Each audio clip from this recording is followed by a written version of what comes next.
You ever do something completely radical and wonder if you just fucked up?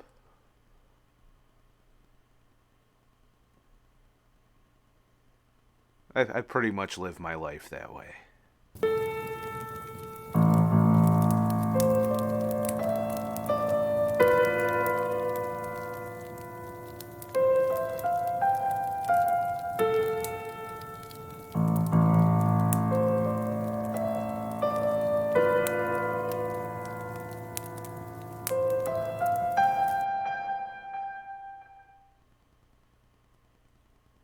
Yep.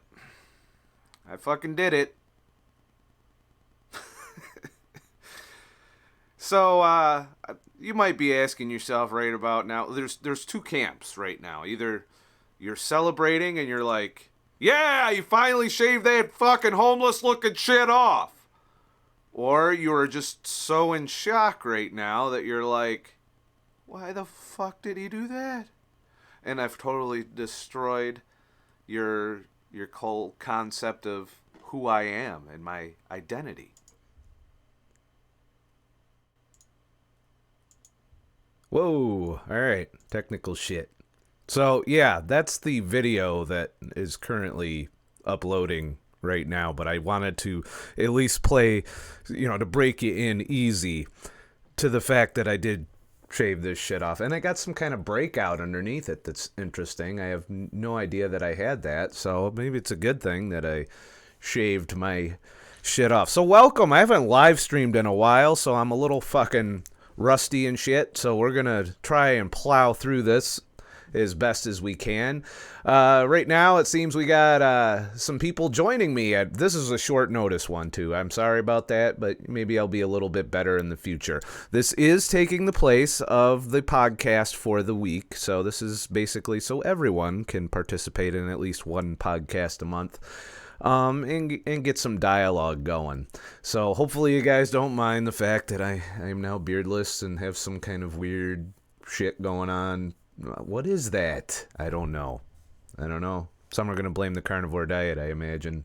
Or, who knows. I think it's just irritated because I shaved it. And I haven't shaved it in a long time. 4 years and shit. So maybe there's some chemical in shaving cream or something. And shit. So, yeah, there's that, I do have loose skin action, so, I can totally play with my loose skin. It's pretty cool. But, all I gotta do is stick my face out a little bit, and that shit goes away. It's all good, right? So, anyways, thank you to all of you who have shown up. We got Technochrono, we got Lone Hiker sometimes, we got Mary Nowak, we got Stephen Addy, Carrie, I don't know what that, Carrie, okay. And Lori L, thank you all for showing up. So, as usual, when I do my podcasts and live streams, I'm going to talk about the topics I want to talk about and try and work some commentary or some questions in during it, but I won't be able to keep up with the chat while I'm actually talking my shit. But what am I here to talk about today? Well, as you know, I went carnivore for, I think it was 5 weeks, 6 weeks, something like that.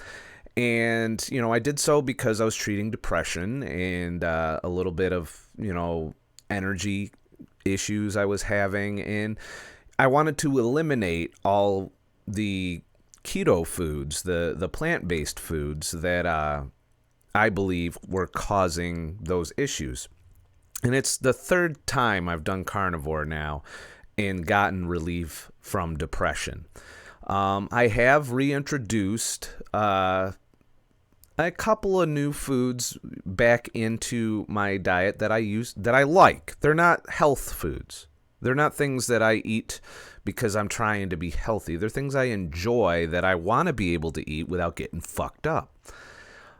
So the whole idea behind a Ketovore diet is more like, it's not as strict as a carnivore zero carb diet. It's selective reintroduction of certain plant-based foods that you can tolerate, and this is different for everyone. Everybody, has issues when it comes to various foods, especially grains and that kind of thing. Some people have better tolerance than others. Some people's gut bacteria are different. Some people don't have leaky gut. I believe I do.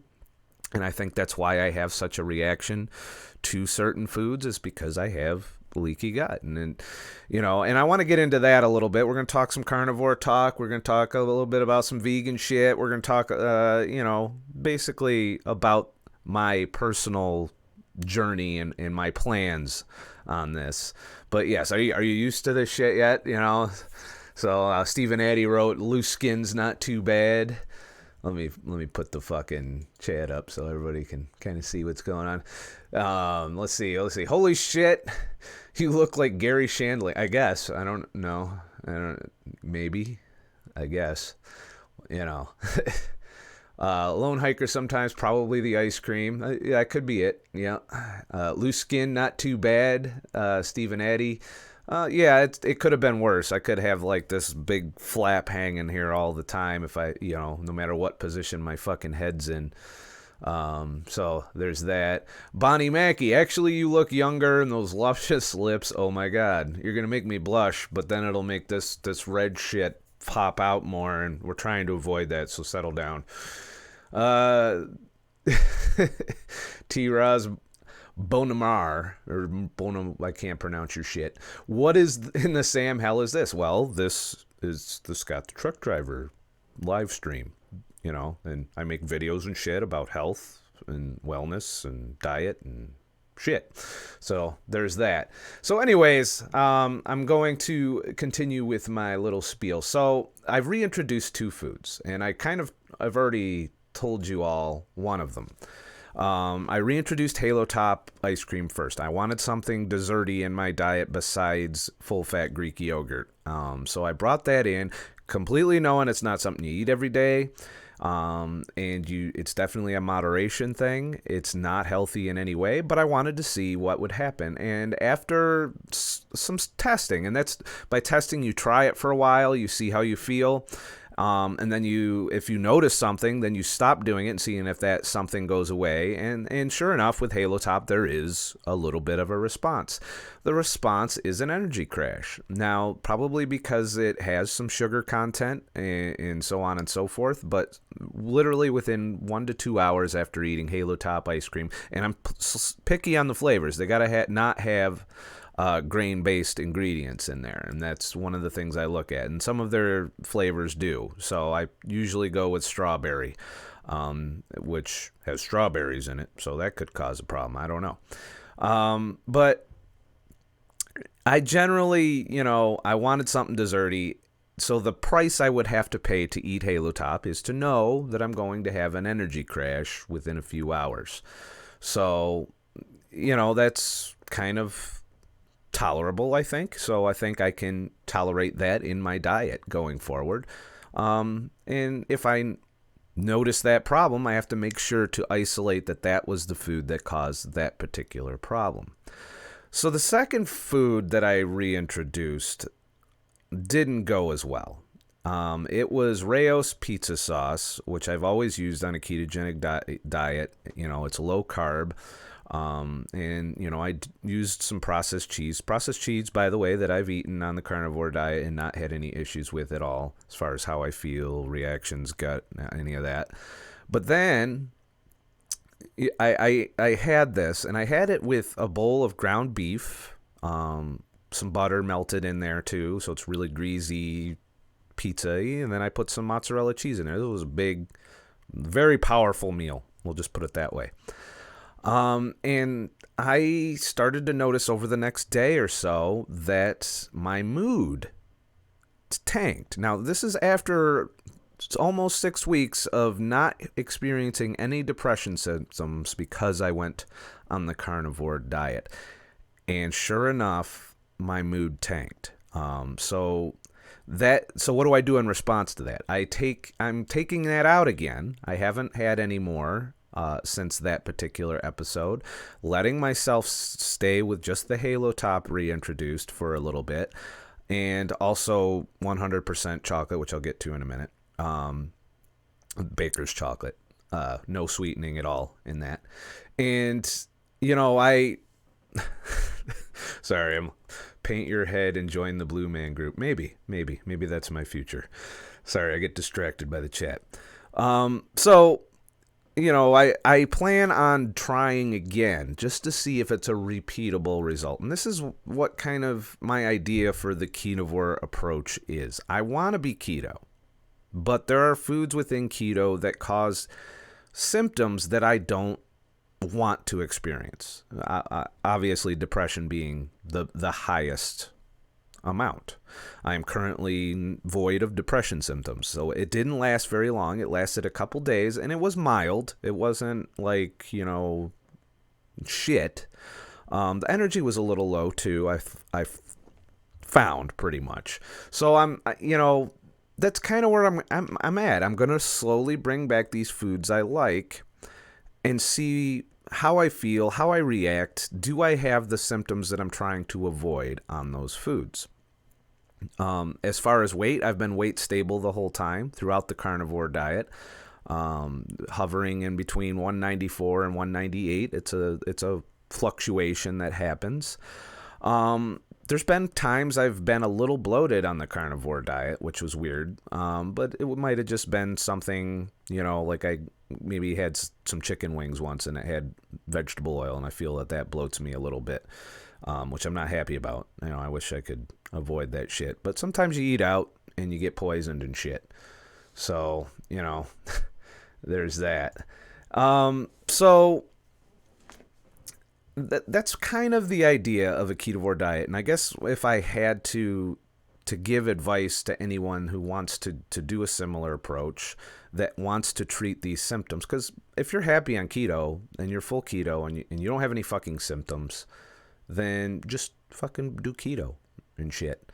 And you will see that, the symptoms that you used to have on a standard American diet improve dramatically. And for some people, that's plenty. They don't need to go further. Why did I choose to go further? The depressions. I want them gone. I don't want to experience that. I also don't want to experience autoimmune. Just saying. It's a little autoimmune action right there, Not sure what the cause was. Hopefully, it's nothing I'm eating. Maybe it was just the process of shaving or exposure to I don't know. Maybe I don't know what caused it, but we'll figure that out as we go. But, I am a person who broke out in hives a lot. I was allergic to a lot of things throughout the years that I'm no longer allergic to. And a lot of those allergies did go away on the ketogenic diet, but not all of them. I still occasionally broke out in hives and shit. And I'm getting lots of beard reactions in the chat room. And, so I'm going to reintroduce just a few more things in my diet. I by no means need a lot of plants in my life. I've never been into vegetables. Like, I'm not a huge salad guy. It's nice to have the option on the keto diet that when you eat out, you can just get a salad and probably be safe, assuming you brought your own dressing. But, I can go without eating a lot of vegetables. I like spinach. I'll occasionally want to have spinach, and that's one of the foods I'll try to reintroduce and see just what happens when I reintroduce that food. So, it's this ground of trying things out. And I see a lot of people just getting pretty radical with the things they're trying. I watch Vegetable Police. So recently he ate like 100-year-old fucking egg or some shit. And then he's eating raw meats. And then he had food poisoning. And now he's like, no, fuck, no, raw carnivore, no. And I'm like, that when you eat raw meats, which we need to talk about that a little, I think. When you eat raw meat, I do believe meat quality is more important. If you're getting shitty factory farmed meats that have been sitting in the fucking cabinet a while and you're buying them 2 days before they expire, I believe that that's going to cause you, it's a risk. There's a chance that you're going to get food poisoning. Will you always? No. But you're taking a bit of a risk. But you're taking that risk with vegetables. There's plenty of incidents of vegetables taking, that chance, causing various outbreaks that you see in the news. Romaine lettuce causing all kinds of fucking problems is the last one. And, it's a risk no matter what you're eating, and it's a food quality issue. And that goes for meat. And I believe that for me, I sear the outside and I leave the inside raw, and that's raw enough for me. Does that mean I'll never try raw meat? No. But I see some people that are like, I don't know, they're so hardcore about it. And they spend all this time obsessing about it, like Sverge, for example, which I'm not a huge fan of Sverge. He employs some of that evangelical fucking, he's like a vegan for carnivores, basically. He has that same extreme, fucking way about his videos. Like, there was one video where he stood at a vegan event just gnawing on some raw meat. There were bees and flies flying around. It was kind of gross, to look at. But, I understand he's doing it. He's trying to bring up the crusade, and he always posts, videos against vegans that are, people that fall off the vegan diet. Now, you do agree largely with a lot of his vegan rhetoric, but his delivery is like downright hostile, in your face, and I don't think that's as productive. So that's why I kind of, am not on board with this diet extremism that's been going on. And it's the same for everyone. There's a lot of people out here who think that they something works for them, and they're like, this is it. This is it for everybody. This is going to solve all the shit in the world. And you would think that, given the things, my opinions, that I am like thinking the same way. It's just not true. I believe certain things. I don't believe in the vegan diet. I believe keto does wonders for your health, but it doesn't fix everything. I believe carnivore can do wonders for certain things and be pretty much irrelevant otherwise. And I'm by no means preaching an extreme diet. I'm preaching for people to kind of learn this stuff and to experiment with different foods and figure out what they do, listening to your body tell you what you should and shouldn't be eating, instead of dickheads like me or anyone else here on YouTube. Everyone wants to tell you how to live your life on here, and it's, really ultimately up to you. You can look at the anecdotal evidence, see the results people got, and take it for what it is. It's their results eating those foods. The things that I do are my results, and I share them with you in hopes that you can put that together with all the other motherfuckers that are out here doing this shit, and get a ballpark idea of how these diets work, how these different foods work. That being said, I do rail against the food industry and the pharmaceutical industry because they pretty much got blood in their hands, and they're not changing their ways anytime soon. That being said, let's react to some shit while we're here. Actually, let me check in with the chat here. So, Stranded360, Vegetable Police is going to kill himself one day. Let me put this on the screen here. I don't think so. But he did. They did tell him he was going to die when he had that response after eating raw eggs, after his 21-day fast or whatever it was. And I thought that was interesting. But ultimately, I do believe he has this wire mesh that he had surgically implanted for something or other during his youth. And that's probably a big source of the inflammation in his bowel area. And I would think that, he's trying to cure that while that piece of metal is fucking in there. And I don't know that that's something that you're going to do, not even with a carnivore dietary approach. But he's got the right idea in that he's experimenting on different foods. He's not limiting himself. Like, he's gone back and forth. He's done vegan juice cleanses since this happened. He might abandon raw meat completely, it looks like. I don't know. He had stated in the past he wants to be keto, but because of his digestive problems, he can't tolerate certain foods that he would love to add into the diet. So I would recommend to him doing a Ketovore style approach where you would just fucking reintroduce foods one at a time that you want to be able to eat, see what they do. And I imagine he's done a lot of this already. He's already done this elimination shit. So he probably knows a pretty good snapshot. I think what he's focusing on is trying to heal himself, so that he can have the foods he wants without these issues. Wouldn't we all love that? Like, I'd love to have been able to eat that Rao's pizza sauce without having a 2 to 3 day depression cycle afterwards. That sucked, you know, and it makes it not worth it for me to enjoy that food because I know I'm paying for that enjoyment with 3 days of not enjoyment. And it depends on your issues, and you can duplicate this shit. Like, if you reintroduce a food and you get a symptom, and then you take it out and the symptom goes away, and then you reintroduce it and the symptom comes again, then it's a pretty good indicator that that food is the cause. Another thing I see a lot of is people have a symptom. Like, for example, you know, I got this red shit where my beard used to be.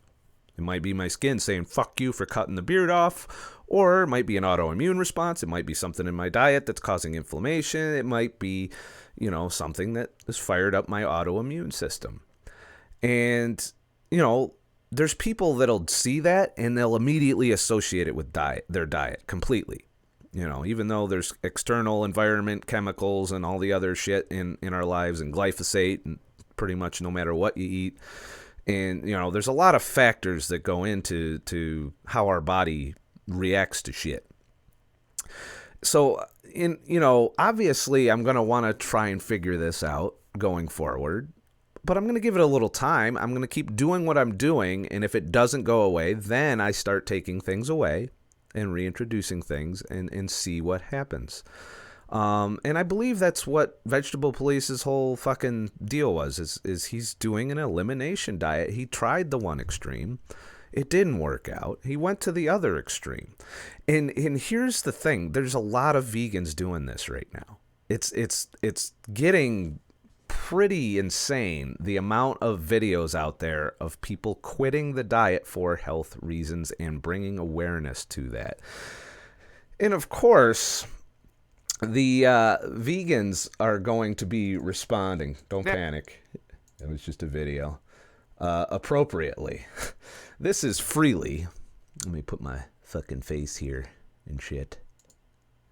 So this is freely here, and let's kind of hear her reaction, because I feel like she's targeting people like Vegetable Police directly. And I'm going to respond to a little bit of this too. About animals, do not give up on them.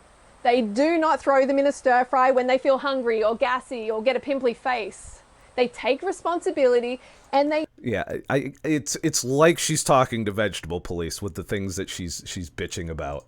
do not stop until they find a cruelty-free answer to the issues. Another thing I've noticed is this theme with fish throughout these videos. Suddenly, fish aren't fucking animals. You were not vegan. There we go. So there's ethical arguments. This is clearly an ethical vegan who does not give a shit about human health.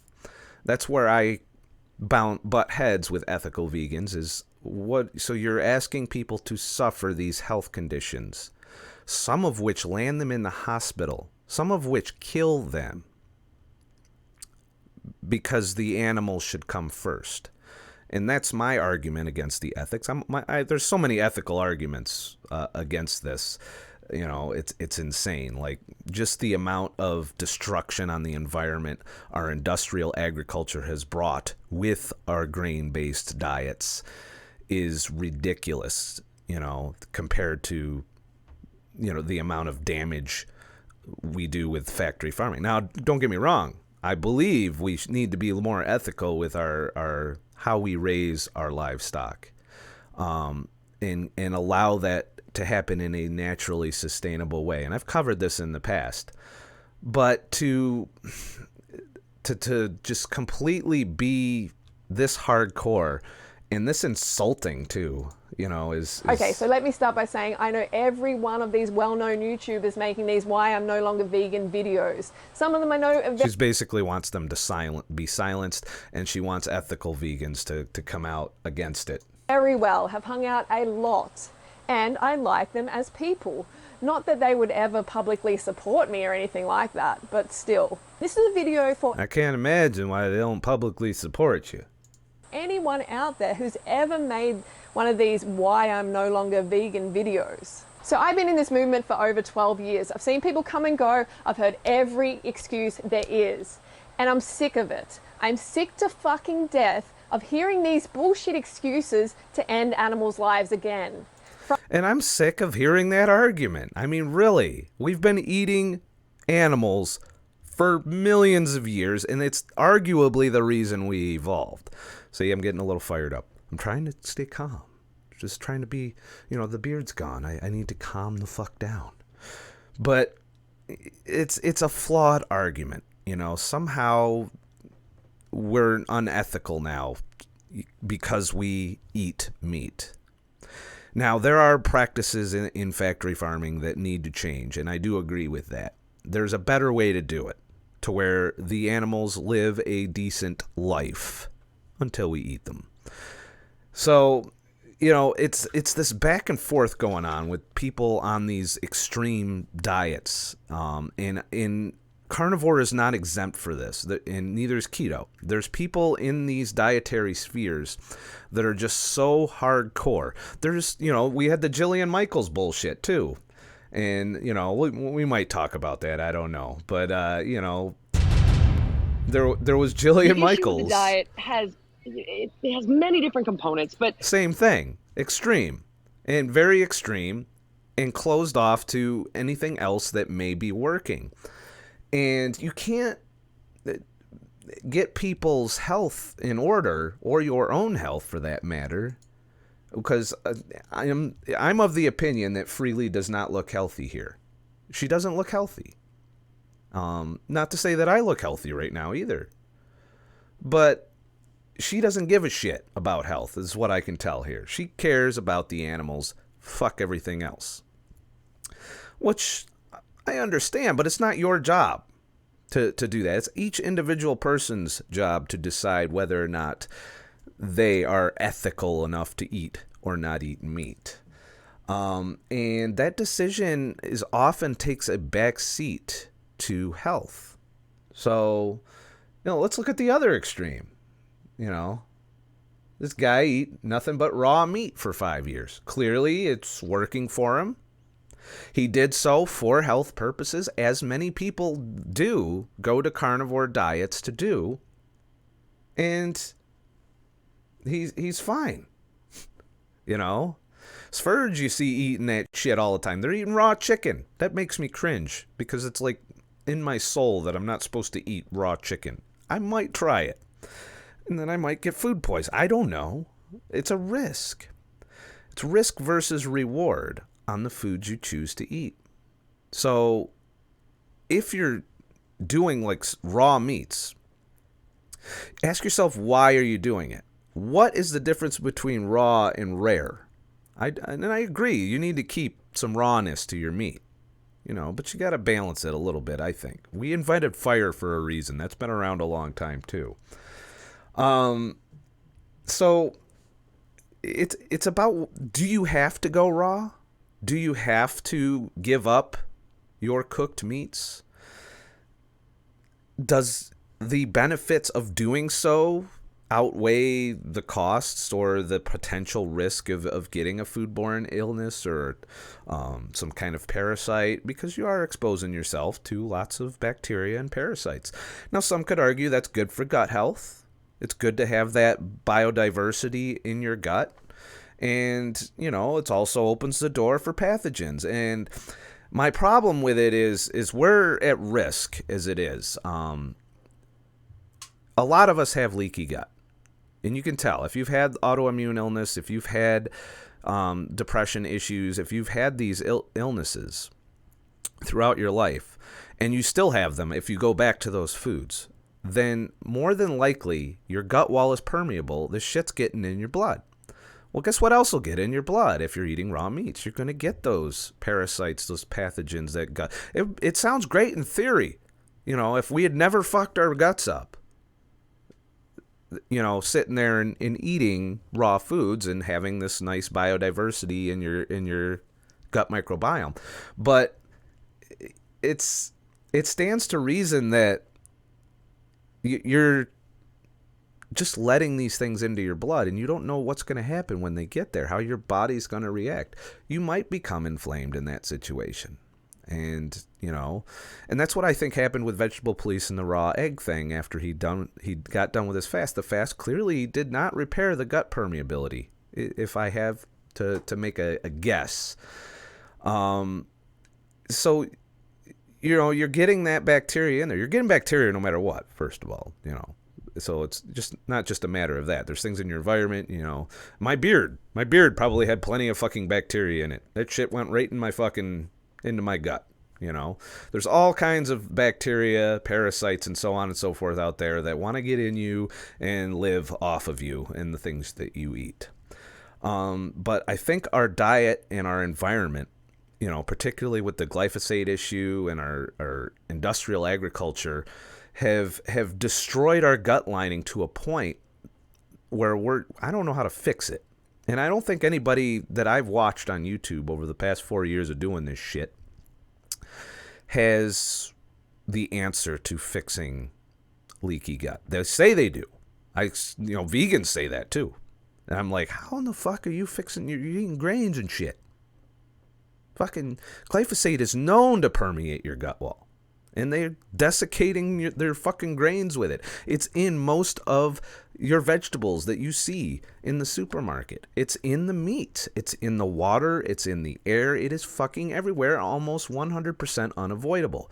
I believe dose determines the poison a bit, but I believe as long as glyphosate is in our food system, wherever it may be, even if you're eating organic, you get that cross-contamination. As long as that's there, I don't see that you could repair the permeability of your gut wall, because that is one of the things that causes it. There's a host of things that could cause it, but that is a known one that we've ignored, that our government's ignoring, that the food industry is definitely ignoring, that Monsanto's doubling down on. Somebody sent me an article the other day about they're coming up with a new, more powerful herbicide because shit's starting to get resistant to glyphosate. Imagine that. Nature will always kick man in the balls when you fuck with it. It's just taking a little while, and a lot of us are getting hurt in the process, you know? And we have to keep in mind that we're not in our food environment now. It's damn near impossible to get optimal health, I believe. There's people that think they're there, but they can't eat things that they used to be able to eat, that we used to tolerate a hell of a lot better. You know, I'm betting 100 years ago, people weren't reacting to eating, you know, greens or spinach or tomatoes or any of these crops because we weren't chemically farming them. So we had good gut walls. We had defenses against the plant defenses. We had ways of cooking them that kept that from affecting us.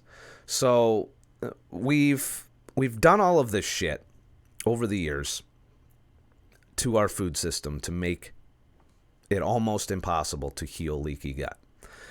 And once you know you have it, doing this Ketovore style approach, I believe, is the way to mitigate it, to keep these issues in remission, keeping the fiber low, keeping these things from getting into your bloodstream and causing inflammation, causing autoimmune responses, keeping your gut bacteria a certain way, because when you feed lots of fiber to the gut bacteria, if you've got the wrong kind of gut bacteria in there, it's going to feed, multiply, and end up even stronger in your bloodstream. And I believe that that's something that happens to a lot of people. I believe fasting is a good way to clean that up, but as we've seen with Vegetable Police's little fast there, that can go wrong once you reintroduce something into your system that gets into your blood and you're not ready to deal with it, because The body's trying to patch up, and I don't even think long fasts repair the leaky gut. And I believe in his case it's partially because of that mesh, but who knows?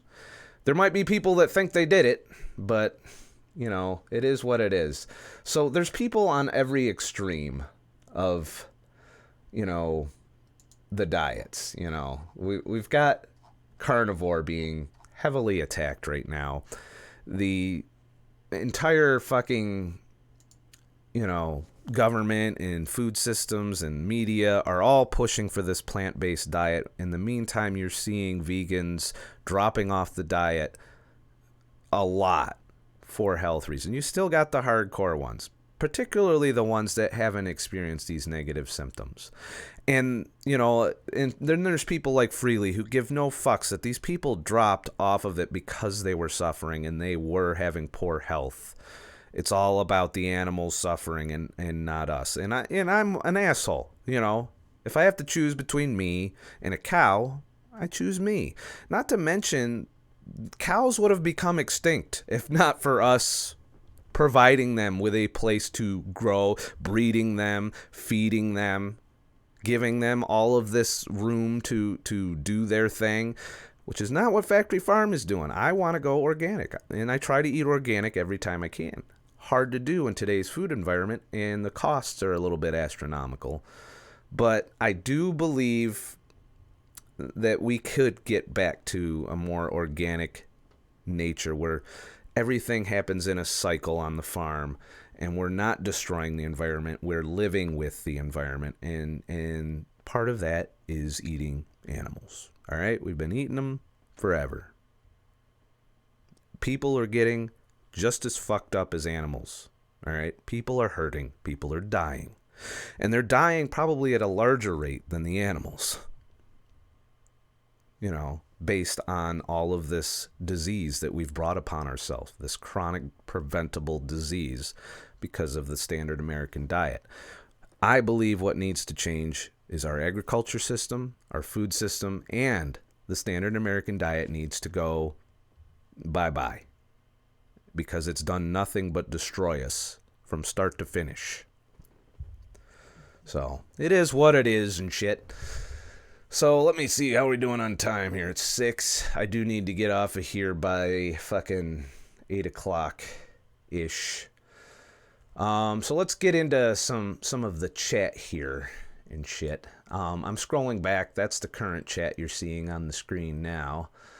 So let me scroll back and see where you guys, what rabbit hole you guys send me down here.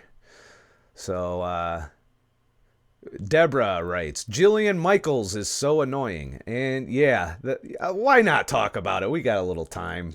Here we go. Here's Jillian Michaels' fucking response to, you know, Al Roker talks some shit. He's the Today Show announcer. And you know, remember I showed that video where they were, you know, have this lady that lost all this weight on keto.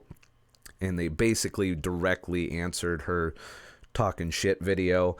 So this is her response, and I can't help myself because this whole thing has consumed the internet over the past fucking week or so. Every single channel has talked about this or touched on this at some point.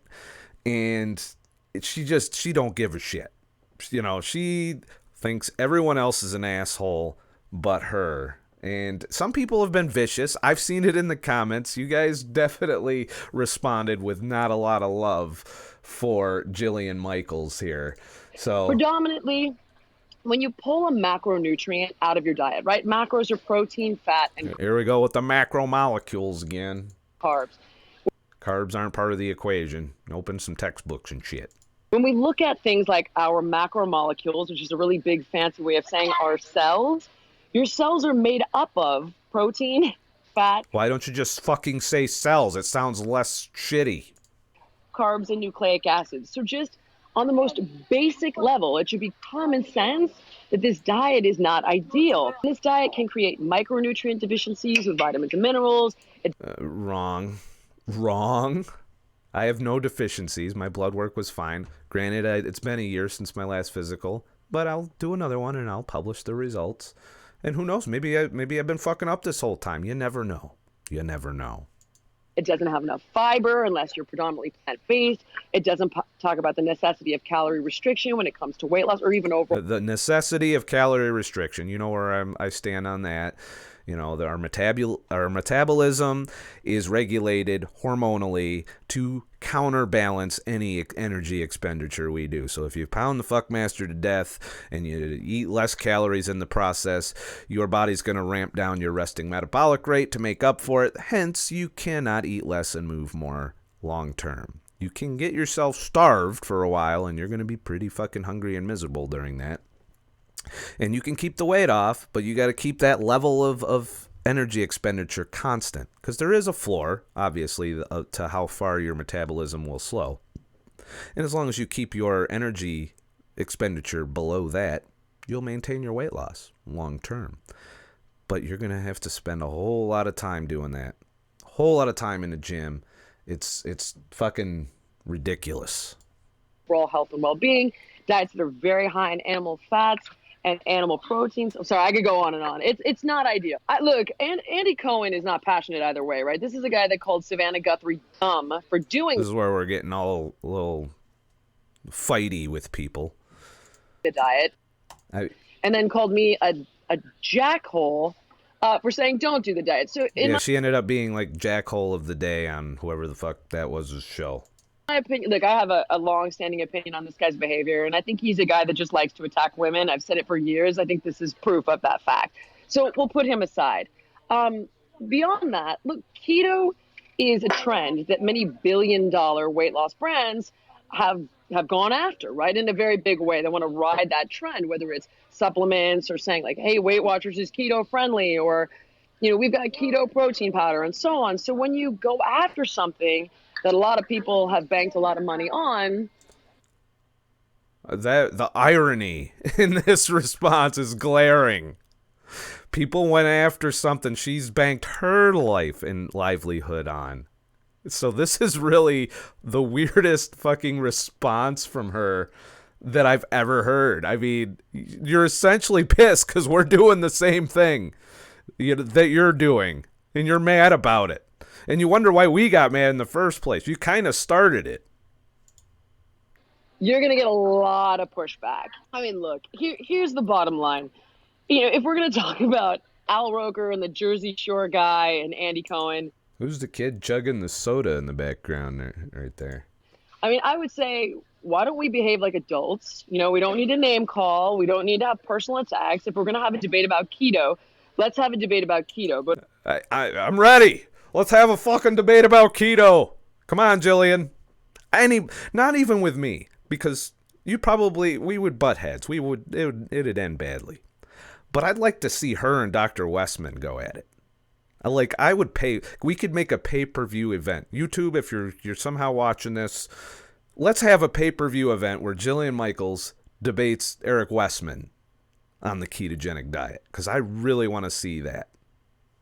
Or any other of the keto doctors that are out there. I would love to see it. You know, I'm just an asshole, so I don't know that I'm qualified to argue with Jillian, even though I enjoy arguing with Jillian. Anybody. But she's essentially calling out journalists to debate. Okay? No. You consider yourself an expert in your field. So you debating, you know, Al Roker or Andy Cohen or any of these other motherfuckers that's one-sided. You're going to be able to talk shit about things that they know nothing about. And then try and make it like you're right and keto is wrong. I would want to see you debate somebody who actually knows, has clinical data, has all of their research, has written papers on the ketogenic diet, scientific studies, scientific studies, randomized controlled trials on the diet.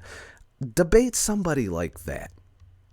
You know, instead of a journalist who, quite arguably, on the Today Show, I've seen so many different fucking diets promoted on there. It's ridiculous. It's like whoever the highest bidder for the fucking morning spot for health and diet, you know, wins. So, you know, that's how I feel about media in general. So to have a debate with these people just because they disagreed with you, and they're, they have the right to, just as you've had the right to talk shit.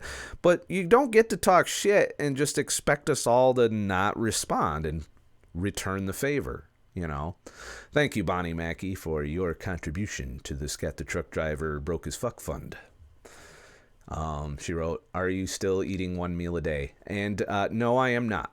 I eat about 2 meals a day-ish. Well, a meal and a snack, and I also have heavy cream in my coffee throughout the day.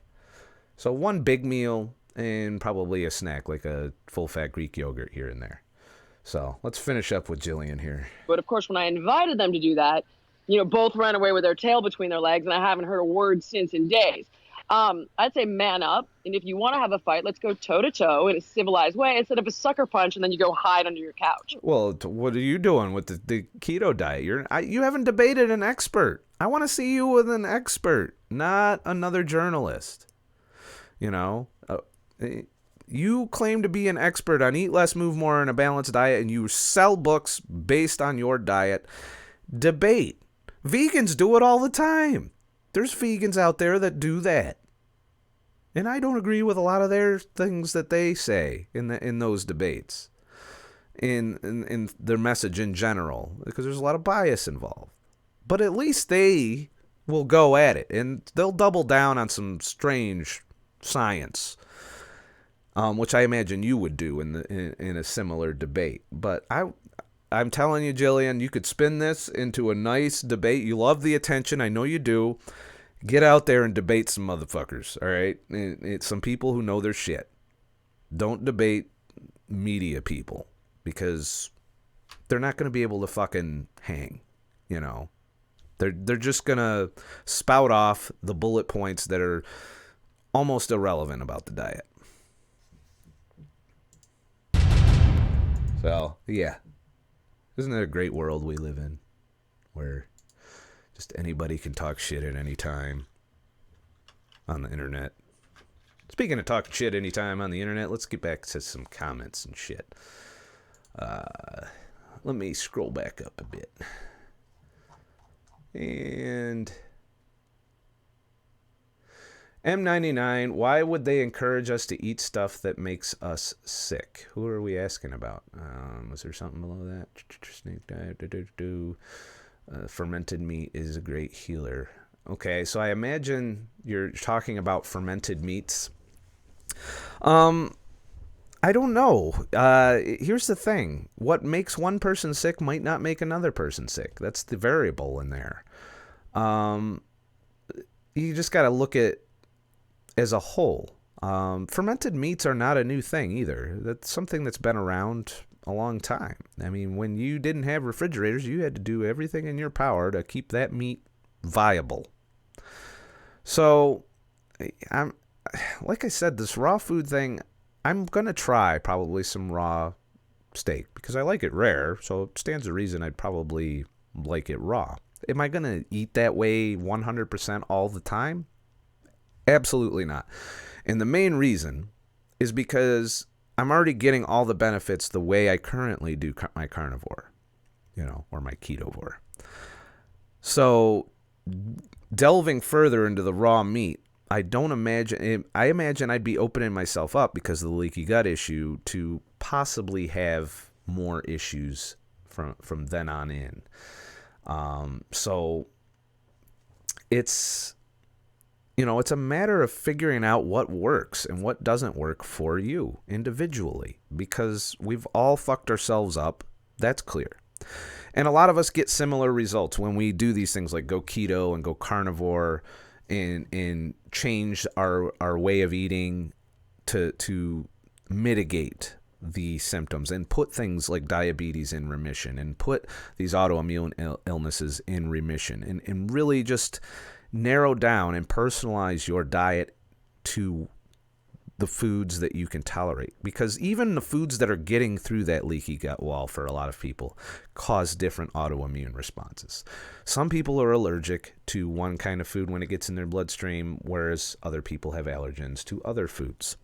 A lot of the vegans that are talking shit about leaving the vegan diet have complained about autoimmune responses. That tells me that not only do they have leaky gut, but the excess amount of fiber is causing a rise in the amount of shit that's getting into their blood. You know, the fact that they're on such a fibrous diet that is just overwhelming, that our digestive systems aren't even designed to deal with that level of fiber. We're not herbivores. We do not have the digestive system of an herbivore. We cannot ferment these fibers. We can do a little bit with a little bit of fiber. That's why we're omnivores. You can't overload the system with anything. You know, and some people are doing it. That's the other thing with carnivores I see a lot of. I see people eating 2, 3, 4 pounds of meat a day. I think that's completely unnecessary. With the proper amount of fat, you know, a pound is pretty much, I believe, the max. And I'm a pretty tall guy. I'm 6 foot tall. So I think, it's not important to eat 4 pounds of meat a day. It's extreme in my book. Even for somebody like Sean Baker, who, you know, is in there lifting shit up and putting shit down and picking shit up and putting shit down, trying to be all beefy and shit. You know, he has a higher caloric need from doing that, but not necessarily a higher protein need, I don't think. And if you're going to up your energy expenditure, fat is perfect.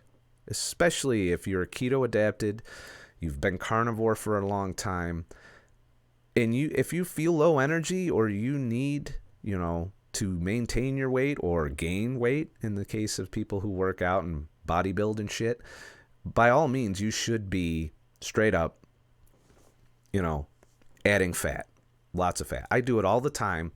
I'll melt butter in with my fucking steak. I will put heavy cream in every coffee I drink, and I drink a decent amount of coffee, probably not above what would be healthy for motherfuckers.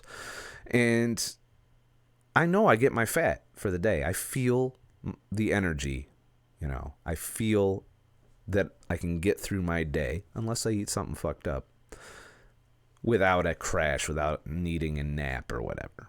And I sleep okay-ish at night, but that's mainly because I do work nights, like I'm working tonight, which does require me to, you know, fuck up my sleep schedule, which isn't the healthiest either. So I guess what it boils down to is try it. If you want to be a raw meaty, try it. You know, I'm probably going to try it, but I don't want to eat that way all the time, and unless I have to. Unless I find that carnivore on its own isn't getting the job done, or if there's some kind of deficiency or so on and so forth, then maybe I would try raw meat. But, you know, I see people that just go all in on this, and I don't know that that's necessary. But to each their own. And it's valuable that they're doing it too. It's seeing people like Sverge and Vegetable Police do these things is nothing but helpful to the rest of us, because you see how they react. Especially with Vegetable Police, he shares every little fucking thing that goes wrong with his health and leaves us to theorize, you know, what could have caused it. And he tells you what he did and what he thinks it is. But the fact that he's sharing that, and not just the good stuff, but the bad stuff. You know, a lot of people get on here, they just share the good.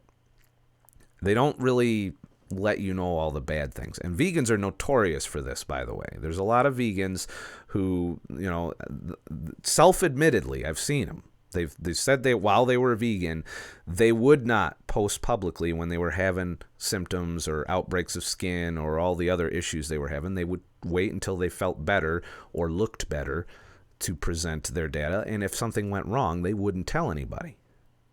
You know? And I don't believe that's a help to people. You help more people when you're honest about your issues and when things don't go right. And that's what I've been doing with keto, because obviously there's foods within keto that are causing me problems. So my journey right now is to figure out how to mitigate those problems, which foods cause it, are those foods worth it? Like, is it worth being depressed for 3 days to have some fucking pizza sauce so I could have a bowl of pizza toppings? You know, one could argue that, but I don't know. It's a tough call. So let's see what else we got here. VP is a loner with a good camera. I like him, but the vegan lifestyle has dumbed him down drastically. He is super gullible. I don't think that. He's got an intelligence about him that, you know, I would say he's a little bit neurotic about his diet and his health. I'm sure he loves it. He probably isn't watching this, but if he does, just my thoughts. Don't get offended and shit. I think he's a little neurotic about his health. But that's okay. You know, it could be healthy, because if he wasn't neurotic about his health, he probably wouldn't have done anything or seen any results. And he has achieved a lot of positive results since going carnivore. I don't know what he's going to do now. He seems like he's wants to go back to being vegan, and then he does something vegan for a while, and then has a health issue and is like, oh, I can't be fucking vegan again. Let's go back and do this, you know. And I think he's kind of all over the place with the things he's trying. I mean, he's doing juice fasts. He's doing dry fasts. He drank the snake juice for the snake juice fasting. And it's, you know, I think he should just go carnivore and go back to a baseline that worked. Whatever he felt is best, that should be his baseline diet. And then one at a time, bring a food in, have a bad effect, then take it out. What I think he's doing is he's experimenting too much. He's doing too many different things at the same time. So when shit goes bad, it's hard to narrow down what caused it. Just go back to I think he should go back to the diet that he felt best on. And then slowly reintroduce the things that he wants to eat, even if that means not being keto and not being carnivore. If he wants to have fucking vegetable juice, fucking mixing slushy shit, do it. Try it. You know, start with the carnivore diet that you felt best on because you had all these digestive problems and you had these autoimmune illnesses and the skin reactions. And, you know, wherever you had the best results, that should be your baseline diet. And then one at a time, bring back the things that you think are A, helping you heal, or B, that you enjoy. And see what happens. One at a time, slowly, just let the shit happen over a couple weeks, see what symptoms pop up, and go from there. So, you know, that would be my advice for him. So, Living and Learning wrote, how did they ever decide that we should be eating grains? I believe that was an economic decision. You know, you got to think, when we were hunter-gatherers, it was feast or famine. There was hunger in the world. And some people had the skills necessary to endure that, and some people did not. People that did not often died off of starvation, or they relied heavily on the people that did. Well, it turns out our population's been growing exponentially. And when you're in the hunter-gatherer times, if your population grows past a certain point, then meat becomes scarce. You know, you fish the lakes to death, you kill all the animals in your local area, and guess what? There's nothing to eat. So your solution would be to move somewhere else and kill all the things there, or use our omnivorous abilities to try and figure out a way to get the calories we need to survive. So I guess back about 10,000 years ago, some motherfuckers saw some cows eating some grass, and they tried eating grass. Didn't work out very well. Then they tried grinding the grass, and it worked a little better, but not so well. And then they started to soak it and do all this shit to it. Eventually it led to the invention of bread. And this was an ability to keep people from starving to death. However, at the sacrifice of that, the cost for that is growing metabolic disease. Now, back then, their bread and grain, a lot more tolerable than our current bread and grain. They weren't using chemicals. They weren't doing any of that. It was all old-fashioned grinding, soaking, fermenting, cooking, all of this stuff that we did. I believe if we made bread and pasta that way, if we did so in that manner, that we would still have chronic disease and bad responses to it, but we wouldn't have this permeated gut wall that we have, and we wouldn't have all these autoimmune problems that we have, and we would tolerate it. We'd still have chronic disease, but we probably would go the majority of our life without seeing symptoms, and probably around 70, 80 years old, here comes your diabetes, here comes your heart disease, so on and so forth. We fucked that up along the way.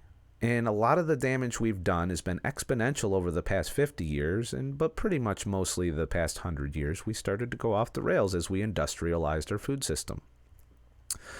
So the reason we eat grain, and still to this day eat grain, is economic and keeping people fed.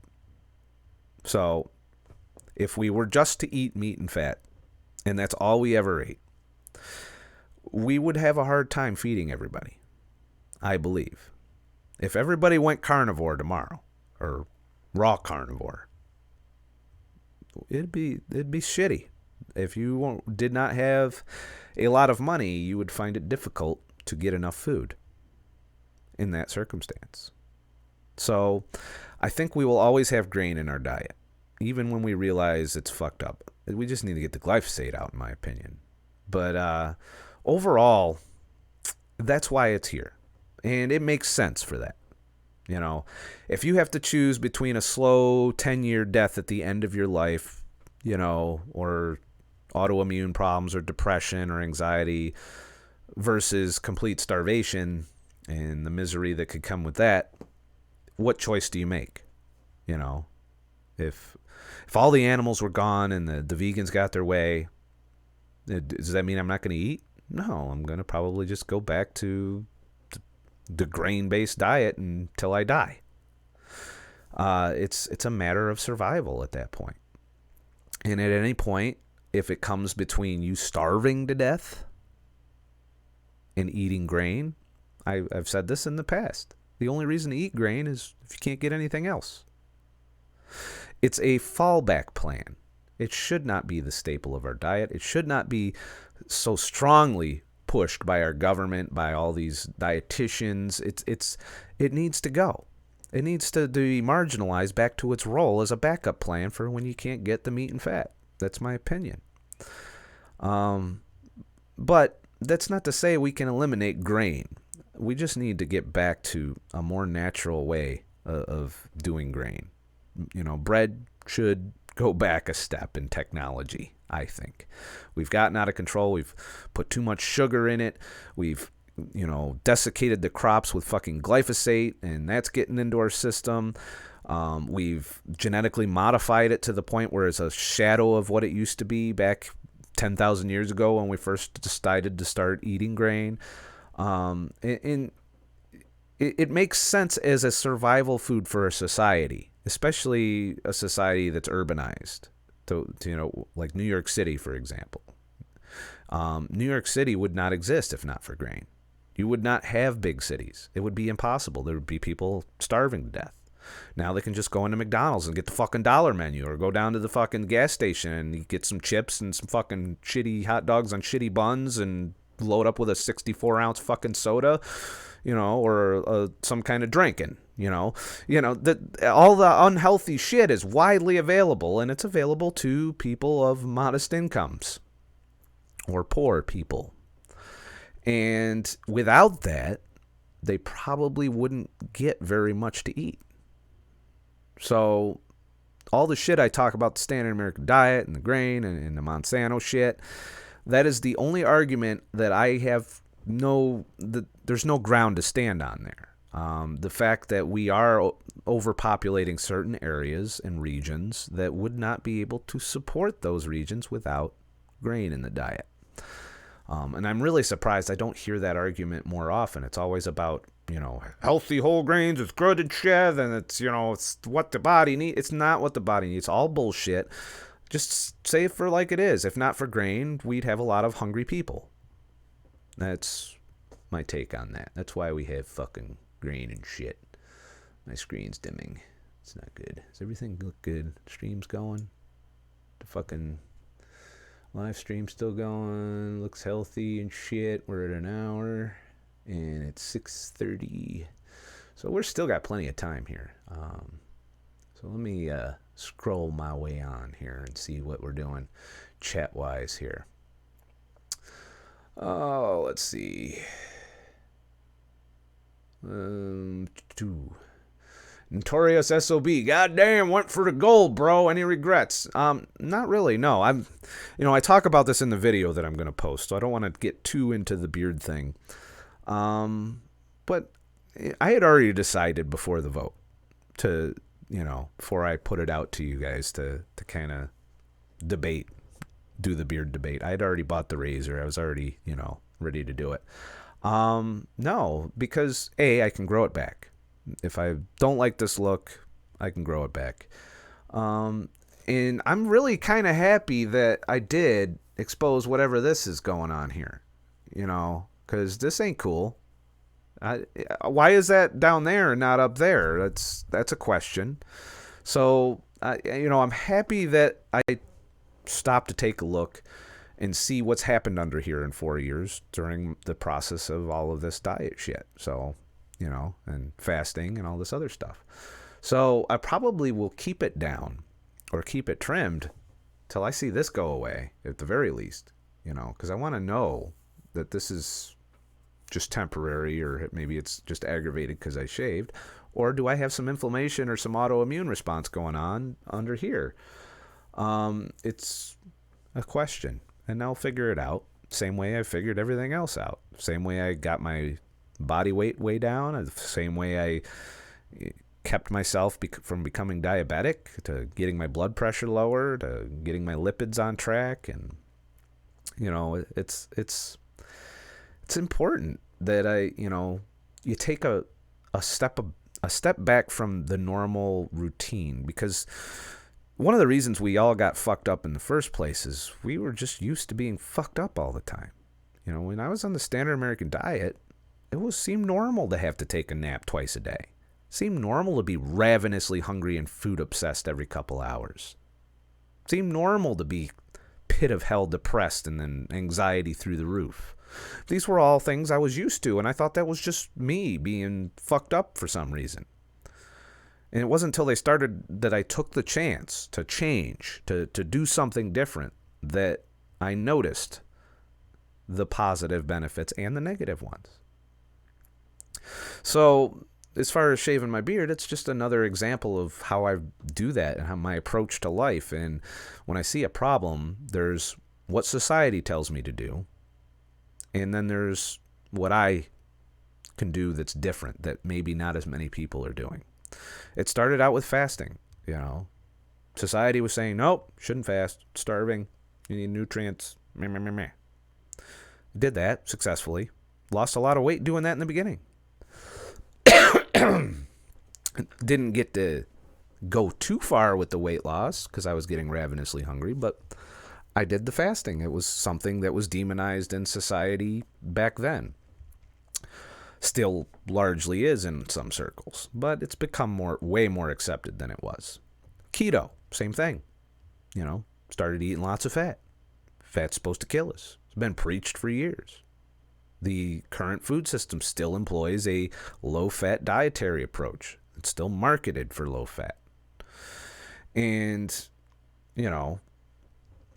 I stepped outside the bounds with that and got remarkable results. So I started to lose faith in, I guess, what society tells me to do, and start to say, hey, you know what? Maybe I should pay a little closer attention to my body, to the things that my body tells me when I eat something bad or eat something good, to, trying these things on myself within reason, without going too crazy, without overloading on trying things. and generally getting to a point where everything just fucking starts to click and you feel good all the time, and then that becomes the norm. But then you start to notice other things that you would never have noticed on the standard American diet, which is what I did, which drove me to the next demon fucking diet that everybody's fucking talking about. All right? The most radical thing you could probably do diet right now is raw carnivore. It is so tabooed. People will look at you in a way that you'll never imagine. Like, I would challenge you, if you were to go on this raw diet, to eat that in front of normal everyday people who know nothing about diet. And I guarantee you they're going to look at you in horror. Horror. They're going to stare at you while you do this and cringe. And that, what they don't realize is that's probably doing something for you. You're getting a benefit. And that's how you should weigh that. That's why I'm not quite on board with the raw meat thing. Am I scared of it? No. I eat some pretty rare shit. All right. I am a little scared of raw chicken. I am also a little scared of raw eggs. But, as far as red meat, I'd probably eat that raw without thinking twice. Depending on how the quality of it is. It has to be organic. It has to have not been sitting out forever. I don't trust the fermented meat thing that much. So, I don't know. It's a matter of getting the benefits. Risk versus reward, I guess. So, let's see. Deborah Mazine's raw liver with a vomit face. Let's see. That's in response to living and learning. Stranded 360. Having a hard time finding liver in the store, not the grocery store. Liver's diverse version. Anyway, for liver, you just gotta go to a grocery store that has the butcher and say, hey, you got any liver? Because I think they just throw that shit out. I don't think they try and sell it. So you can get it and request it going forward, but it's one of them things you have to try and get on your own. Eating raw liver, I tried cooked liver. It was horrible. I didn't like it. I don't know. Maybe I'll try raw liver. I mean, that is the most vitamin C infused part of the animal. So the question is, do you need that much vitamin C? I don't know. I probably would throw up if I ate raw liver, if it tastes anything like the cooked shit did. So I don't know. But yeah, do that. Get to know some farmers. Get to know the farmers market. This summer, go to your farmers market. Start talking to them. Where's your farm at? How do you do that? Are you grass fed, or are you keeping them in the? Go take a look. Find out where their farm is and go look at it. See how they're doing business. If you see them spraying glyphosate all over the place, you probably don't want to eat their shit. Just saying. But, the more localized your diet is, especially when it comes to fruits and vegetables. I also believe we shouldn't be eating fruits out of season. You should only eat fruits in your local area, just like you would have 1,000,000 years ago. And you can only eat it at one time of the year, when it's ripe. And that's the only time you should eat that. This eating bananas for all 4 seasons, or, these genetically fucking sweetened apples, and it just, no. Find your local farm, preferably an organic farm that does not spray chemicals all over their shit. And buy their fruit when it's in season. And eat it while it's in season. And you'll find that you'll gain a little weight when you do that, because that's pretty much why we eat fruit, by the way. It's to gain weight for the winter, which is probably why it ripens in the fall, for the most part. There's some fruits that ripen at different times. Question is, are we supposed to be eating those? Who knows?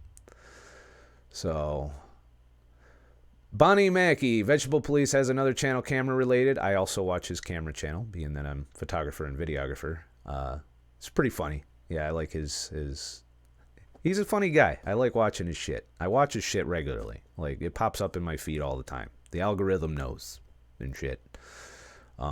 Like, it's to the point now where I'm so intrigued by his dietary experiments, where I literally see, if I don't see it pop up in my feed, I'll go look to see if he's posted anything new. He does post quite a bit.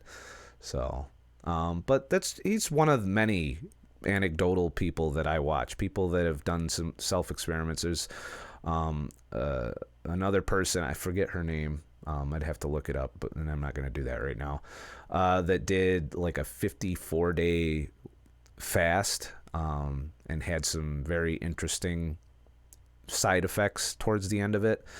It's stuff like that. I get intrigued by seeing people do these things and share their results, good and bad.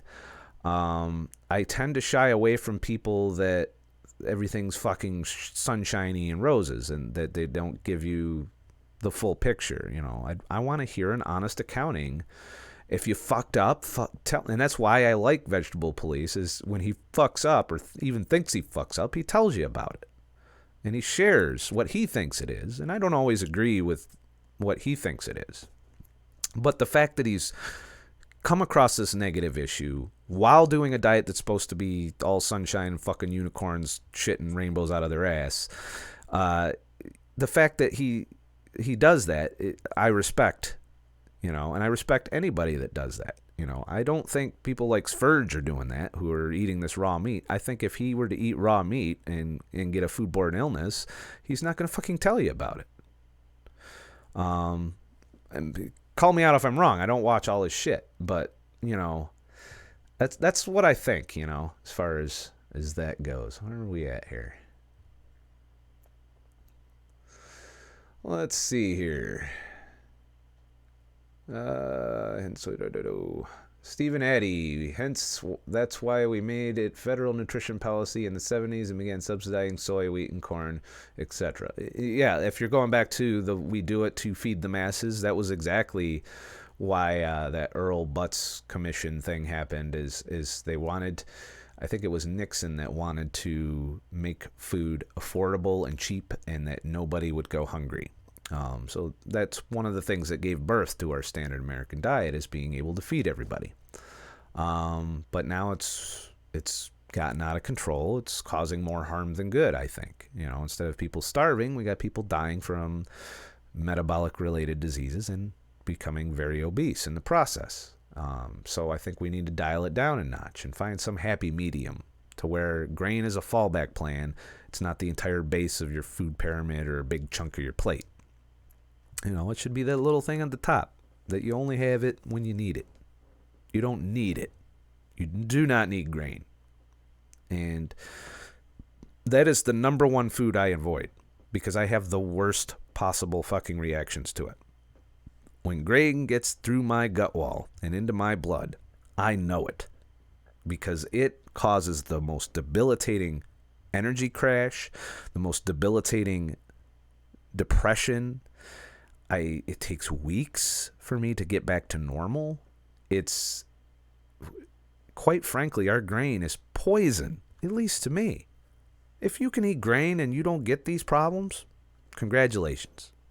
More power to you. Maybe one day all of my kind will die off and all the grain tolerating motherfuckers will pass their genetics on and the whole human race will be able to eat grain without issue. Will grow an extra stomach to ferment shit or something. I don't know. But a whole lot of us are going to die in the meantime before we evolve to consume grain. And we haven't yet. And that's what we're seeing. Sorry, I turned my phone off and shit. That's what happens when you do live shit. But we're seeing a lot of people just getting sick because they're not genetically ready for this diet. But there's probably going to be people that don't get sick. There's going to be people that live a full life eating that standard American diet. And how they evolve to do that, I believe they're going to probably be bigger. They're going to definitely hold a lot more body fat. As we know, the amount of body fat you can carry before it spills over into your organs is genetically related. So I think we'll continue to grow in size, but we'll live metabolically healthier, some of us, and have kids that do the same thing, and eventually that'll be the human race, depending on how our genetics evolve, and what we do to fuck it up even more. Because I feel like we keep making mistakes and then doubling down on them and then making more mistakes. It's fucking, it's shit and shit. So it's what, almost 7? Time do they start? 5:30, 6:30, 7. So about 7:30 I'll wrap up the Q&A unless it dies out or something. Let's see. I already read a lot of Stephen Addy's stuff. What else we got?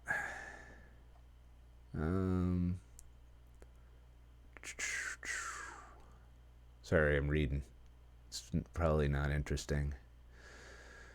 Bonnie Mackey, did anyone see the commercial for the class lawsuit against Monsanto for glyphosate causing cancer?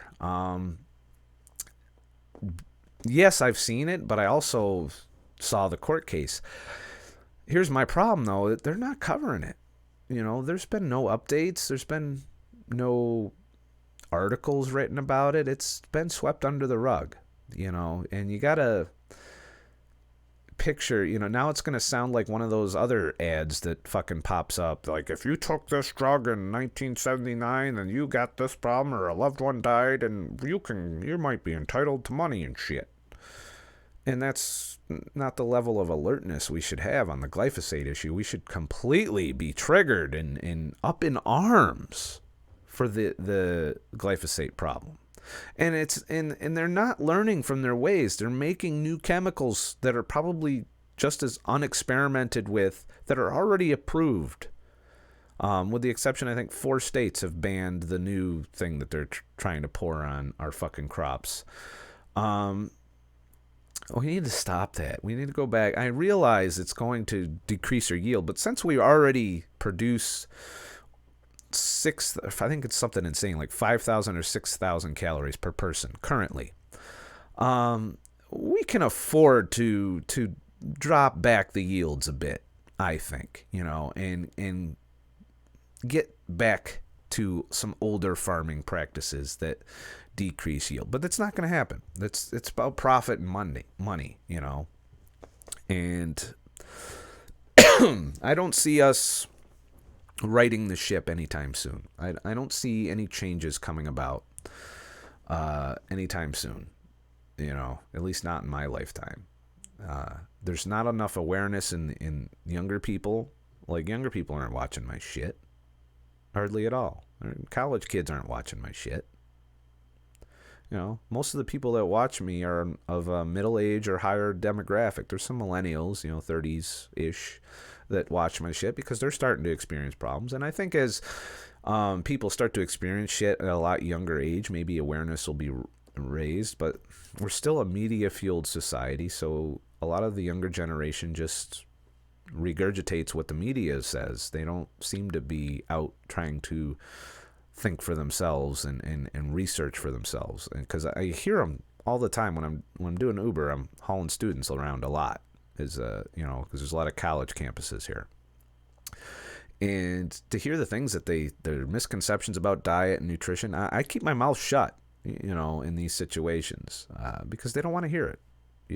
I've had a few conversations, and I could tell that they weren't interested in what I had to say. And it's the same, you have to want to know this shit. So I don't know if there's hope that we're going to change our health as a society. I don't see it anytime soon. I honestly don't. There's no awareness really of it. With the growing popularity of keto has skyrocketed, so that gives me a little hope that more and more people are on board with. I mean, who would have thought that Al Roker would defend the ketogenic diet? Who would have thought? This is a mainstream media guy. And I think it might trickle into the mainstream media to a point where maybe we'll get healthier because more and more people will go on this diet, get these responses, and realize that these changes are good, that they are helping us. And that's why it's exploding in popularity, despite all the shit talking that's gone on over the past couple of years against the ketogenic diet. There has been so much propaganda in the media, in the government, in science, in our epidemiology. There's so much trying to discourage this diet. Yet it has grown, probably quadrupled in popularity in the past year. And the reason for that is A, we're all talking, we're all telling our stories, we're all trying shit, we're getting results, and we're sharing that with everyone because we're so fucking, it's like we found fire. It's like the caveman back in the day that rubbed some shit together and got some fire and shit. What do you think the first thing he did once he had the fire going? He went and grabbed his fucking caveman buddy and said, hey, come here, look at this shit. Look at this. We're not going to freeze to death anymore and shit. This is fucking great. It's the same thing with keto. We do this ourselves. Everyone around us kind of is like, I don't fucking do that. That's bread and pasta and shit. And then we show these benefits. We get the weight loss. We're not pounding the fuckmaster 10 times a day. You know, we got energy all day. We're not hungry every 3 hours. We're not riddled with anxiety and depression. We're not on pills. Our blood work improves. Our diabetes goes into remission. Our fucking heart disease improves. Our blood pressure completely normalizes. And then the people around us, you know, we call it out. We're like, yes, I did this because of keto. And we tell them. And they're having those same problems that we had. So then they try it. Now, some try it and fail almost immediately. Some try it and fail like 10 times in a row. I did. When I first went keto, I was all about having cheat days and making sure I like scheduled that shit. There'd be like 3-day fucking standard American diet binges that resulted in weeks of fucking weight gain and misery, and it was miserable. But I kept doing it. I kept starting over. And if you are one of those people that keeps falling on your ass on the ketogenic diet, and you keep getting up, dusting yourself off and starting over, eventually you're going to get there. You're going to figure out that you don't like feeling the way you did on the standard American diet. You don't like being on pills or in the healthcare system. You want to be free of that shit. And you will find that that is way more fulfilling than that slice of pizza, that fucking donut, or that soda. Or that big piece of bread. / glyphosate and shit. So, you know, that's where I fall on that. So, let's see here. If I missed anything cool. What do we got? There's a big snowstorm coming tomorrow. Yes, there is. I'm going to be all in this room editing shit for all of that, so I look forward to that. I might film something too. I don't know. It depends on if I get my client work done. Let's see. Notorious SOB. They don't want you healthy. Sad is good for business. True story. But here's the thing, and you're starting to already see it. How we respond will change the food environment for the most part. Now, they're going to do every underhanded thing they can to capitalize, to gain profit. So think about, how do you change the food system that is profit-based and the healthcare system that is profit-based? How you spend your money is directly sending a message to corporations that produce our food. And they know keto's growing. And they are reformulating. And they're going to give you all kinds of keto fucking processed foods. You're going to see keto sections at McDonald's. You're going to see, just like you did with the vegan diet, you're going to start to see keto options. They're going to put it as a selling point on the menu. It will be commercialized. And that's the food industry, though. Who I can tell you is going to give us the most pushback is the pharmaceutical industry. Because chronic disease is very profitable for the pharmaceutical industry. And if we have a diet that reverses or puts into remission these diseases that often people are on drugs for the rest of their life to mitigate, I think you're going to find that they aren't going to just go into, they're already publishing fucked up studies with shitty data that's fucking playing math games with you, and they're not just going to go quietly. So I would expect more pushback from the pharmaceutical industry. The food industry, there's going to be some pushback because it is more profitable for them to give you the grain-based diet. They're not just going to take it in the ass when it comes to grain. But at the same time, they're a slave to the market. So if a bunch of people stop eating grain and stop buying bread, then they're going to reformulate. And they'll make keto bread, so then the price of bread will go up because they're going to be farming it off of fucking almonds and shit. Not that I think that that's healthy either. I don't eat keto bread, so there's that. And Jennifer Vick, Chipotle is already offering keto meal. To be honest, Chipotle was one of my go-tos as when I was just keto and I wasn't worried about these other issues. I would go there and make myself a bowl with some salad in it and some meat and some fat. It's obviously there's vegetable oil involved in that, and you won't want to do that every day, but you're going to see more of that, I think. I think you're going to see more restaurants and fast food places just jumping on this keto bandwagon and doing this. So it's a pretty good thing, I think. I think it's a positive, movement, but it's very fragile right now. And I think that this plant-based push, and there's a strong lobby that's building. A lot of our scientific institutions are filled with people like Walter Willett that are just fucking straight-up biased dickheads doing manipulated studies and then pimping them out to the media, and the media's eating it up because they're paid for by the food industry. It's not going to be an easy transition to changing, but as long as we're persistent, and I believe we will be, because we have experienced the relief from these chronic diseases, these issues that we've lived with our whole lives, improve dramatically on ketogenic diet and on a carnivore diet.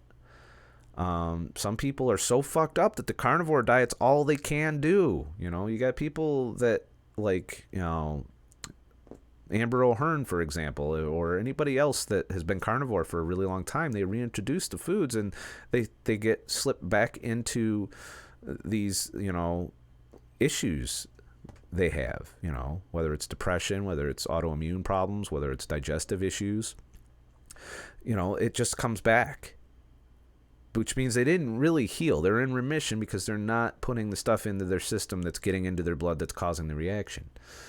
But people are going to not just listen to bullshit when they feel good. When they feel better. If you feel like shit, you're going to listen to bullshit. You're going to be like, oh, yep, tell me some bullshit. Yeah, I'll try that bullshit.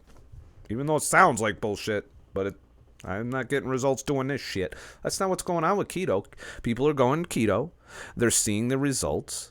They're having some growing pains in the beginning. Don't get me wrong. It's not an easy diet to start. You're going to go through withdrawal. You're going to go through an energy crisis. You're going to go through the keto flu, which anytime I bounce out of fat adaptation now, which is rare now, but when I do, it doesn't take me long to get re-fat adapted. It wasn't like the first time, but I know how hard the first time was, and I fell on my ass a bunch. So it's not an easy diet to get into, and a lot of people in that short range, they'll talk shit, and they'll be like, oh, it's bad. I felt like shit on the keto diet. I was on it for 5 days. I've seen videos like that. I've heard people say that. I tried it, but I didn't like it. It didn't feel good. Not sustainable for me. That's fine. At least you gave it a little go. And then they go back and they start eating the way they were before, and they get worse health-wise. And then they're like, oh, fuck. And this is how I went. It's like, fuck, that pizza binge. Now I feel like shit. Miserable. Don't want to get out of fucking bed. Broke out in hives and itching my balls off. Fuck. Can't have pizza no more. Can't have bread. Can't have pasta. Can't have cake. Can't have oatmeal raisin cookies. That used to be my favorite, by the way. I used to love oatmeal raisin cookies. I know it's death now. Because it's grain. I'm not going to eat it. And I don't want to eat it anymore. And as you get used to feeling better, and you get over those addictions, and you start to look at food entirely differently. But you have to stick to it. You can't cheat and fall off the wagon all the time and expect to suddenly not want those things anymore. You have to be kind of divorced from those foods for a long time before you get the benefit of pretty much not dealing with it. So, Notorious SOB, thank you for your contribution to the Not Broke as Fuck Fund of the Scott the Truck Driver channel, especially since I got rid of Patreon. Razors get expensive. Great to see you back in the grind on YouTube. Well, I found the razor I used, $7. $7 shave, 99-cent fucking razor. So it cost me $8. I'll probably get a couple weeks of shaving per razor. And then I'll go and buy the little $4 reload for it. Yep. I don't know. Does that mean maybe that's why my face broke out, as I used a generic razor and some generic ass low cost fucking, you know.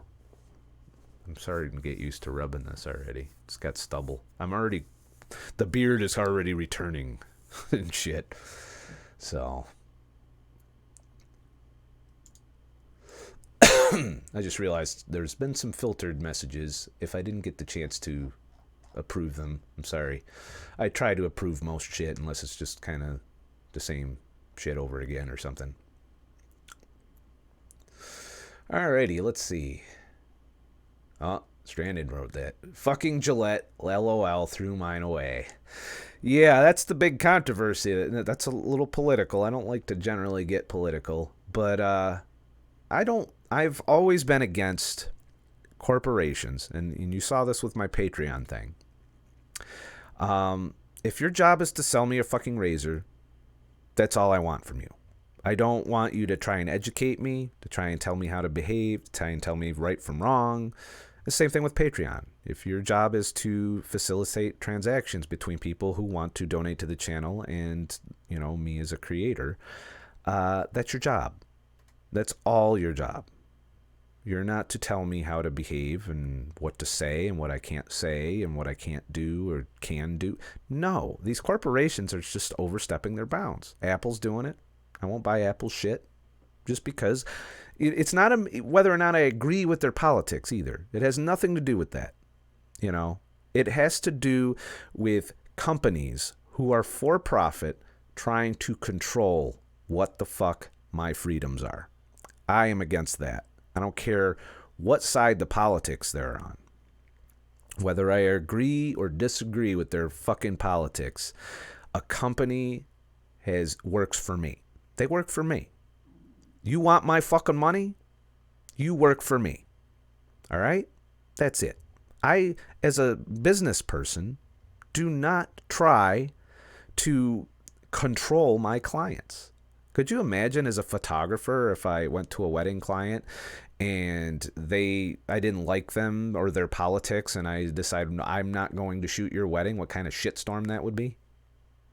Not to mention it would destroy my business because I would polarize my customers. Not to mention it's not my place as a guy who takes pictures to tell people how they should think and act. My job is to document and shut the fuck up. I know my place as a businessman. What is with these corporations that don't fucking know their place? That they're getting drunk on their power as they continue to increase their profit margins. And they're starting to abuse that power. And that's the problem I have with companies like Gillette doing, you know, this political fucking bullshit.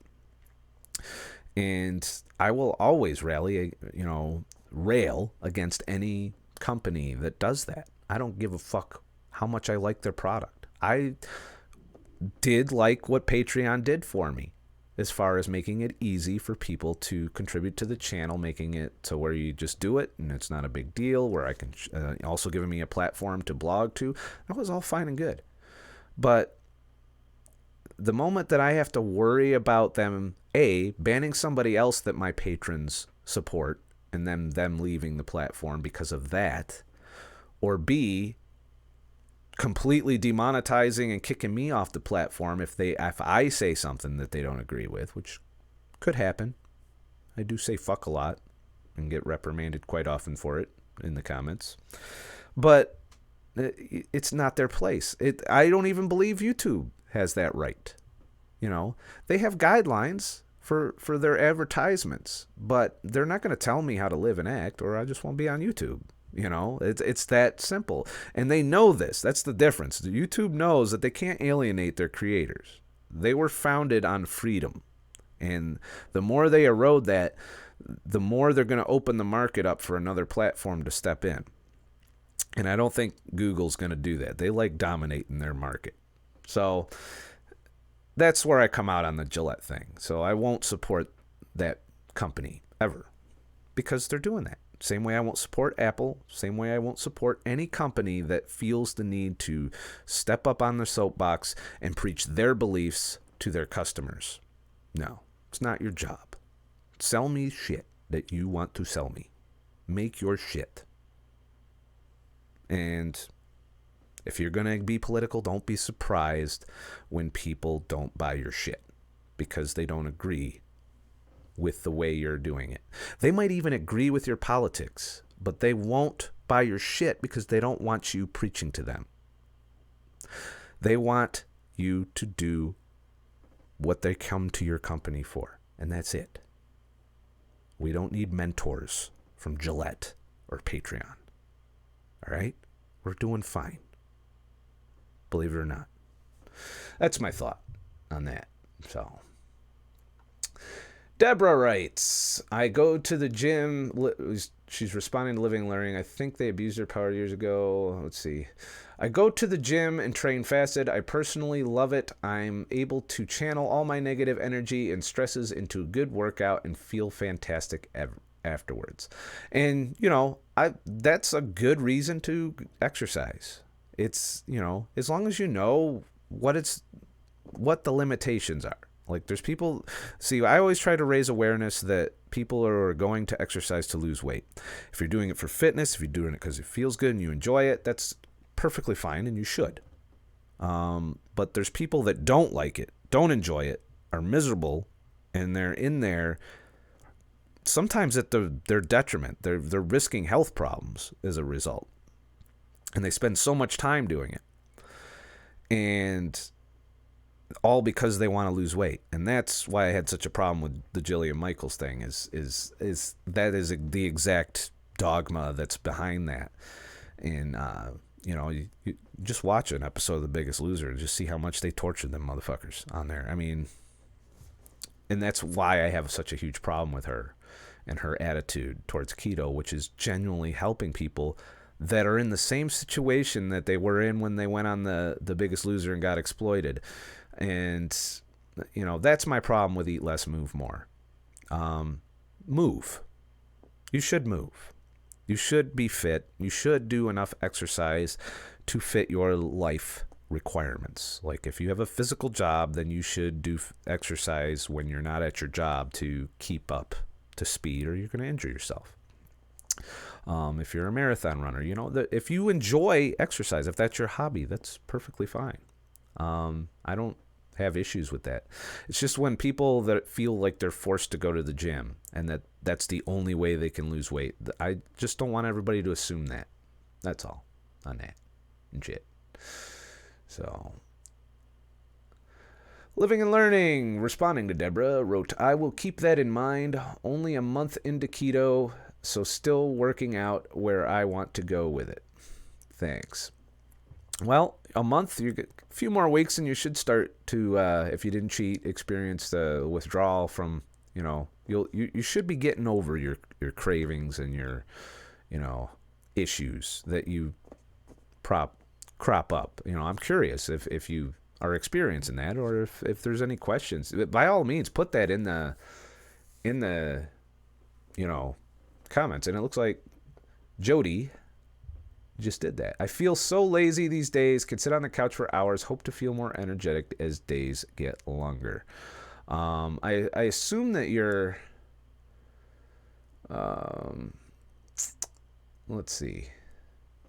I assume that means that you're keto and you're experiencing that, something I hear about occasionally and that I've experienced from time to time myself, an energy dip. as far as feeling that energy dip, more likely than not, you're not getting enough calories. If I had to assume, I don't know what you eat, but I find that people try and still control their caloric intake on a ketogenic diet, and they don't eat enough fat. I'm not saying up your protein, but I would say look at your fat content, and if it's not up to speed, that could be it. Or, oh, you're on and off with keto. Well, there you have it. That's not going to improve until you're more on than off. And I can tell you that from the time when I was on and off keto. There's going to be recovery time each time you cheat. That recovery time is dependent on how far off the rails you go. Like your recovery time for eating a cheat item, like you have a banana, probably not going to be a huge recovery time after that. There'll be some. You'll get an energy dip. Your blood sugar will shoot up a little bit too far, But overall, you'll probably recover within a day or two. If you go on a weekend binge in the standard American diet, you're probably looking at 2 to 3 weeks before you're back to normal, despite not cheating again. And you can't keep jumping in and out like that. Now, you can have a cheat day every once in a great while, and you should kind of limit that cheat day in terms of what food you do to the bare minimum damage. For example, when I do a cheat day now, if I do a cheat day, which I'm not in the mood to after the last one. But if I were to do it now, first of all, there'd be little to no grain involved. As little to no grain as possible.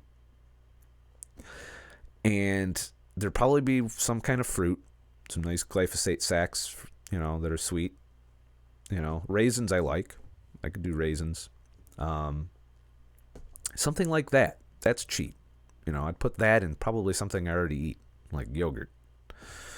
Or maybe I'll have some ice cream that's shitty or something. I don't know. I don't really feel the need for that. Halotop leads that name. I don't know. I'm trying to think. What would I eat on a cheat day now? I wouldn't do pizza because of grain. Wouldn't do pasta. And I often thought that, my cheat day should be pasta filled and that I would really enjoy going back and having some of the pasta dishes I used to have. But I find myself just ever since I've started to study the grain problems and the glyphosate issue and just how devastating I feel every time I have something that's grain-based. When I put all of that together, I now look at pasta and I'm like, that's 3 weeks of pain. That's 3 weeks of misery. I ain't gonna fucking do that. Fuck that shit. That's the point you got to get to, or you're never going to rid yourself of those foods, and hence rid yourself of the symptoms that go with them. So that's my thoughts on that and shit. Let's see here. How are we doing on time? It's 7:17, so we got about 10 minutes left in this long ass podcast. Oh, my stomach's rumbling. Probably should have ate today, huh? And shit. Maybe I'll have something before I go to work. Or maybe I'll fast. I might fast. But right now, my ghrelins going, hey, by the way, you could probably eat. Not food obsessed, but I definitely could eat. My stomach, can you hear that? I wonder how good my mic is. Because that's fucked up. All right. Let's see here. Let's see. Barry Fennel, I drink salt water with potassium now, even on my feed days. Vegetable Police actually made a video kind of countering that point. I don't drink salt water or potassium, and my cramps have gone away ever since I started fucking with Carnivore. I don't get the calf cramps I used to get, which means I'm getting everything I need, even though I reduced my vegetable intake. I wonder what that means. It means that I'm absorbing minerals better because I'm not as glyphosate infused as I would be had I continued to eat those vegetables. That's because glyphosate binds to minerals, makes them biounavailable. And, that's why I believe that I don't cramp up when I'm on a carnivore diet, because I've eliminated a lot of the foods that are laced with the shit. So that's my thoughts on that. As far as fasting, I don't know. If I had leg cramps on a fast, I'd try and drink some electrolytes. And that's my indicator. That's the first thing that cramps. If I know, if my electrolytes are off, that's what cramps. And, I drink when I'm thirsty. I salt my meat. There's plenty of seasoning that goes into my meat, so I'm definitely getting my salt. My potassium, I drink shit tons of coffee. There's potassium in coffee. There's potassium in meat. There's potassium in eggs. It's a matter of how you get your minerals. As far as everything else, I think I just get it because I'm not having any issues. It's, I don't know. That's where I stand on that.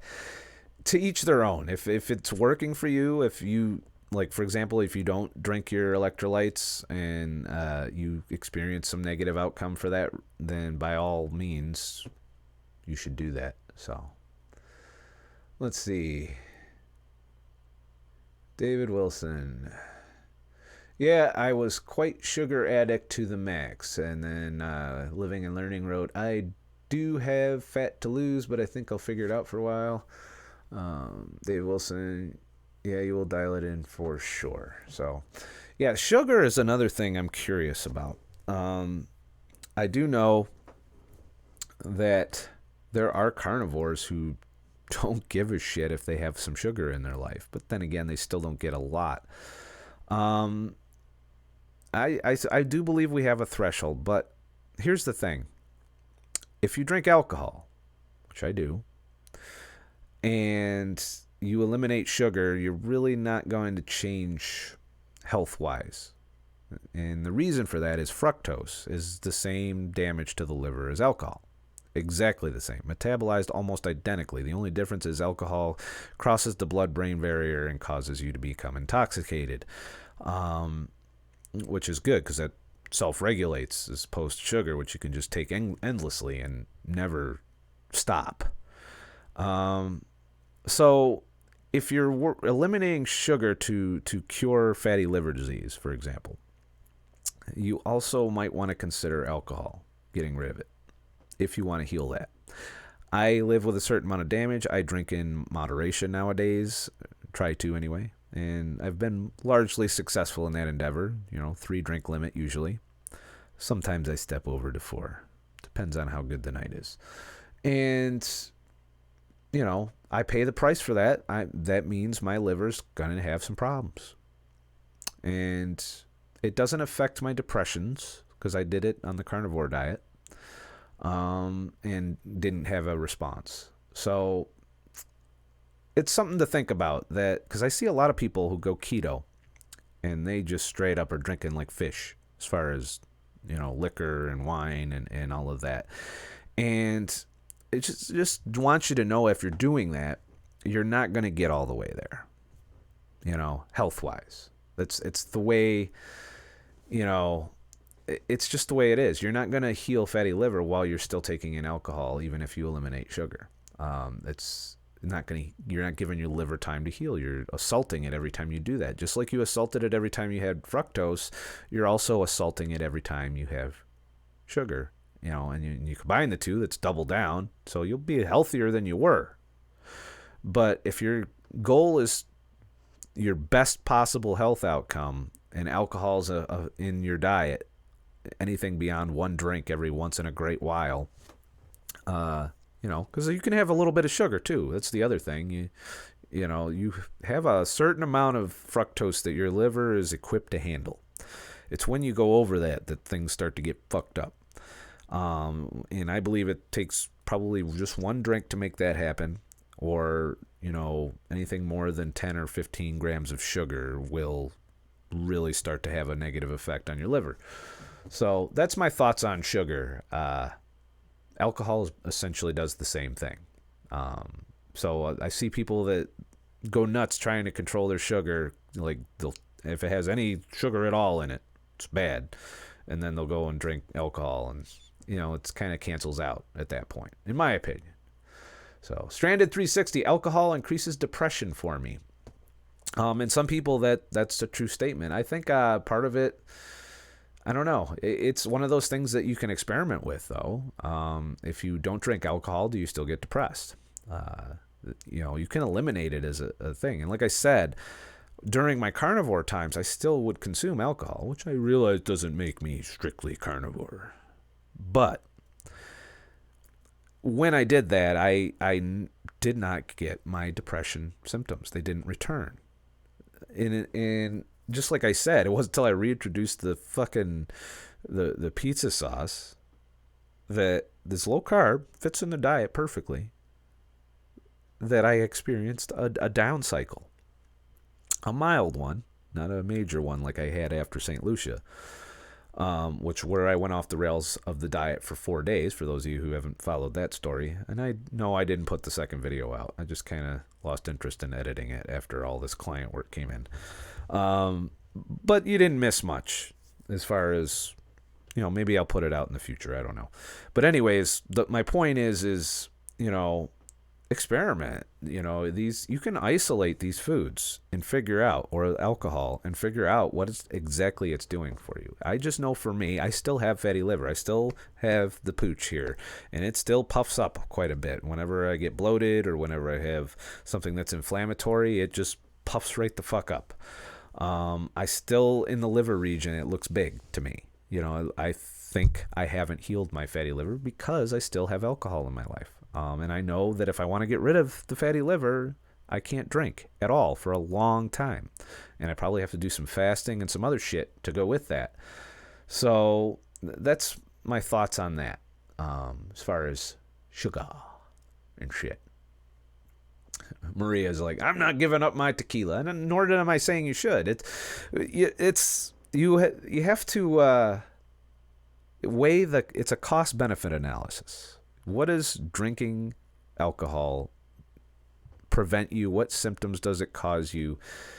And can you live with that? It's ultimately your call. There's people that'll never quit the standard American diet because they want that so bad that they don't give a shit if it's going to destroy their health. There's people that are like, I don't give a fuck. I'm just going to do what I want to do. I'm going to die anyway. There's people with that mindset. It isn't until you really hate the way you feel that you start getting rid of these addictive, negative foods. So, I don't know. I would weigh it against what makes you feel bad, and are you willing to endure that so that you can have whatever it is that causes it.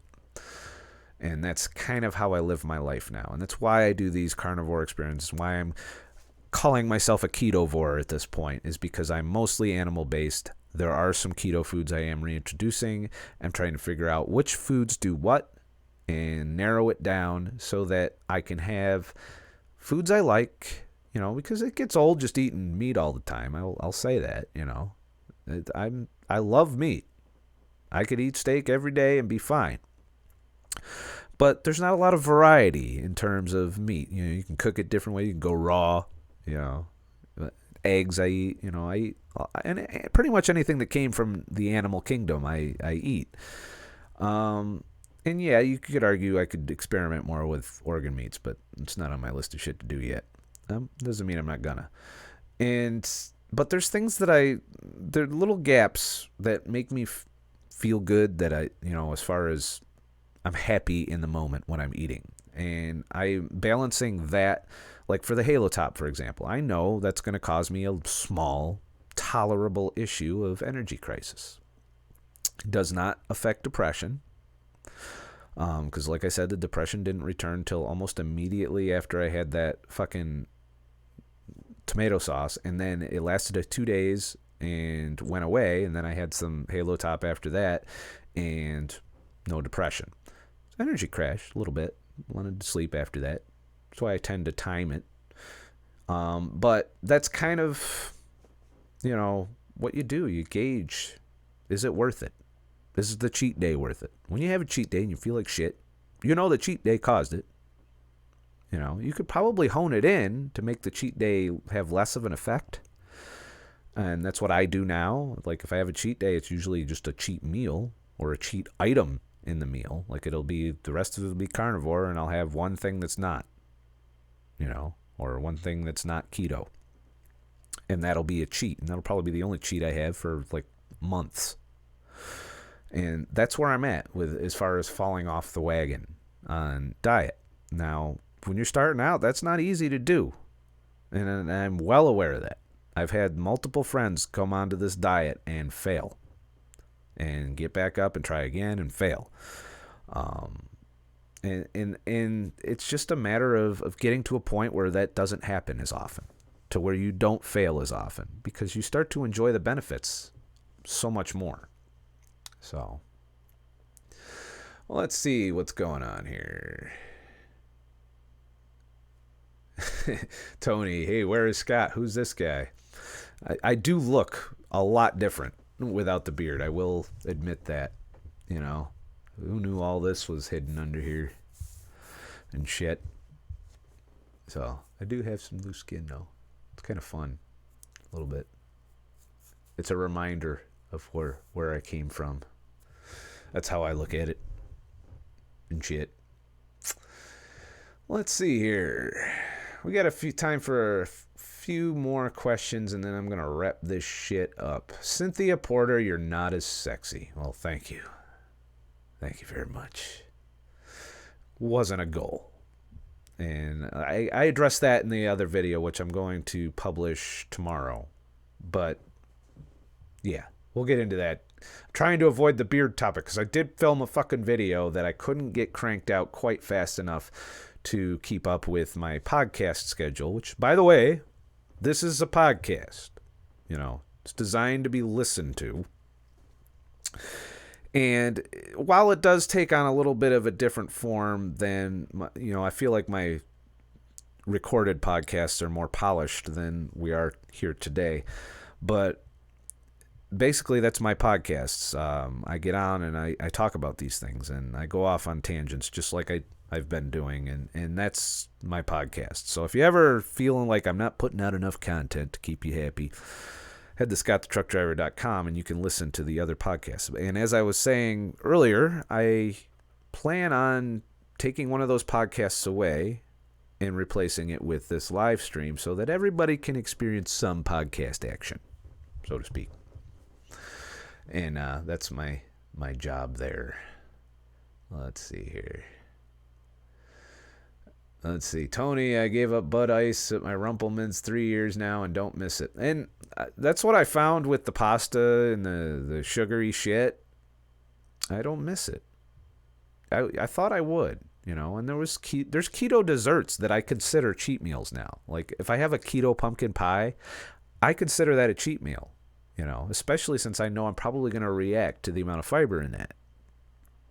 It's part of the keto diet. I can have it, but it's a cheat day. It's a special occasion thing, or if a keto cheesecake or any of those really dessert replacements, that those are the things I consider with that. So, wow. Cynthia's just not happy that I shaved my beard. Thanks. You're so nice and shit.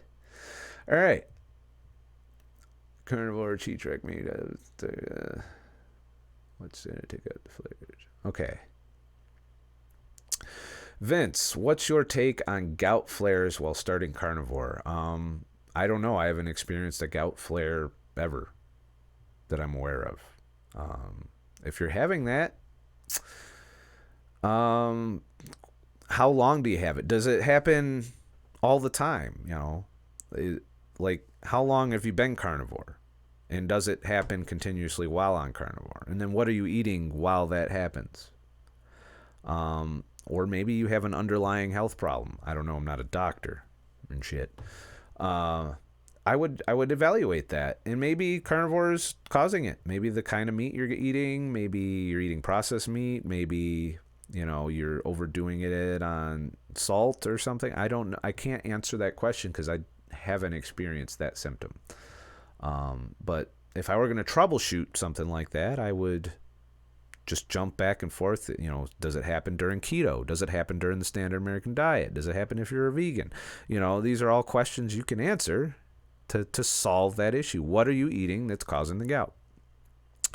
It's basically an elimination style diet. It's how you figure out what's causing your symptoms. And if none of these changes, if you experiment all over the place and you don't get relief for that symptom, then it might be something outside of nutrition causing it. Because let's face it, there's other things that cause illness. So there's that, you know, and shit. Let's see. Now there's a debate on how sexy I am. This is this is not normal. This never happened with just the beard. Just saying. All right. Let's see here. Jody, is the iPhone issue with the podcast fixed? No, I manually send the link to, because there are people who regularly buy it and they have iPhones that all they do is they just email me and I immediately email them a link that they can use. And I don't know why, but that's something to do with my website provider doesn't host well to downloadable content to Apple. I don't know why. So my only way around it is to have a backup link that I can send people that need it, that purchased the podcast. And it may take an hour or two for me to get to you, depending on how busy I am, especially on Friday nights. And but I do deliver it. So yeah, the iPod issue, iPhone issue is a thing. The only way around it is for me to email you, and I respond pretty quickly. Just, you know, let me know it didn't work, and I get you that and shit. Android's no issue. PCs are no issue, you know, in terms of downloading the podcast. There's some more fucking beard reactions. Had to know it. Guess what I get to do? I get to go to my part-time job here in about a half hour or so and experience all of these in-person reactions for those that probably didn't watch this podcast and get to see it all. So I look forward to talking about that and how that goes. But, you know, don't worry. I'm lazy. I'm not going to shave every fucking day. There's going to be some shadow shit. There might be a goatee action. I don't know. We'll see. We'll see. Until I figure out this shit, though. I want to know what's causing that. That's not cool. And I'll try and figure that out by troubleshooting a little bit. Might not even be nutrition related. It might just be the razor I'm using or the shaving cream. I don't know. So there's that. Well, I think we've done enough here. I don't think I need to keep going on this podcast. I've done my couple hours here. And let's see here. Let me double check on the super chatters. There was a couple of you, which is nice. Thank you very much. It does make it easier to do the live streams as far as taking time away from paying gigs and podcasts and shit. So thank you to Notorious SOB for your contribution, and thanks Bonnie McKay or Mackie, I think I got that right, or not, for contributing to the channel and keeping me going, because now it's a little tougher financially now that I've gotten rid of Patreon. So that is what it is. But like I said, people are supporting the podcast, so I'll keep doing that as long as people want it. And I'm always going to put out videos. I like doing it. And I haven't slowed down. And the channel's been spiking in growth since I kicked it back into gear. And hopefully continues to do that. Looks like I'm on track again. You know, I've got a good number of subscribers coming in again. I've got a decent amount of views going on every night. Everything's looking up for now. So I'm hoping I get to, that whole, I'm getting close to 1 million views for the channel, which is something that I'll talk about when it happens. But I'm on track to hit the 10,000 subscriber mark, and then I can use YouTube's little version of what Patreon does, even though they take a lot more than Patreon does. So Thank you all for coming out. This is a fun podcast. I enjoyed the feedback. I enjoyed the beard feedback, even though I'm ugly as fuck or sexy as fuck. I don't know. We don't know that we figured that out today. But I'll figure that out on my own. But just know that I don't care how ugly or good looking I am. Either way, it's not why I did it, which I'll get into in the video that I'm going to post tomorrow once I get it all done and shit. So thank you all for coming out. I appreciate it. I don't have credits to roll at the end of this because for some reason my fucking... Well, I'll try and roll it, but it didn't work earlier. I was struggling to put this thing because I haven't live streamed in a while, so I had to get this all spun up and shit. Let me know what you think in the comments as well. If you're watching this later, do you prefer that I just keep it up with the podcast, or do you want to see me do this live stream once a month, you know, where we get to sit down, have these little talks, get these little questions across? I'm sorry that if I didn't get to your comment, it's hard to keep up with everything. I scroll and whatever jumps out at me and sends me down my little fucking rabbit hole of thinking, that's what I do on these live streams. So I appreciate all of you for coming out. Hope you like and subscribe. If you want to head to ScottTheTruckDriver.com and contribute to the channel, it's ScottTheTruckDriver.com, and there's a virtual tip jar, and you just click that, and you can throw some bucks in there to help keep me working and surviving and shit. So that's where we're at. Tail out just wrote subscribe star. As far as I know, they're still fucked because PayPal fucked them, you know, and I'm kind of, you know, I think I can live without the money, honestly, because of the headache involved in that. I'm perfectly okay just doing it through YouTube or my website from now on, unless something better comes along as far as ways to contribute and shit. I'm getting a lot of client work, so, you know, I'm keeping busy and shit, and I'm surviving. Things are going well. You know, I've filled in the gaps when I closed Patreon as far as my other income streams. So we're good there. Have a nice... Oh, I almost forgot my other catch line. Must be because I took the beard off. I can't fucking remember shit. I'm not a fucking expert. Nothing I said in this whole fucking video means I'm an expert. I'm not. I'm an asshole. Just like Jillian Michaels, just like Freely the Banana Girl. I'm an asshole. I'm proud of it. But listen to a lot of assholes and you'll get an idea what's going on. Just saying. Please like and subscribe if you made it through the 2 hours of this later on, or if some of you did make it through the whole 2 hours. Who knew? Please like and subscribe. Share, because the algorithm likes to fuck with you every once in a while. And sharing gets around that.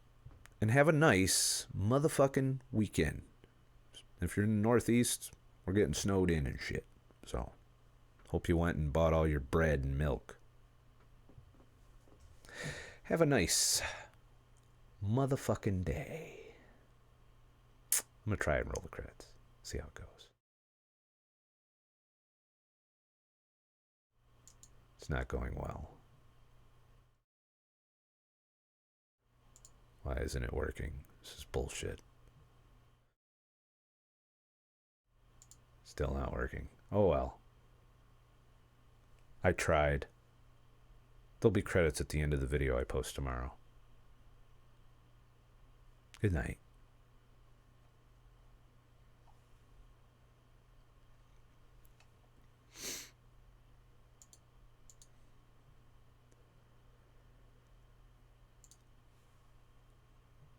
I realize it's still rolling. It's been a while since I ended one of these fucking things.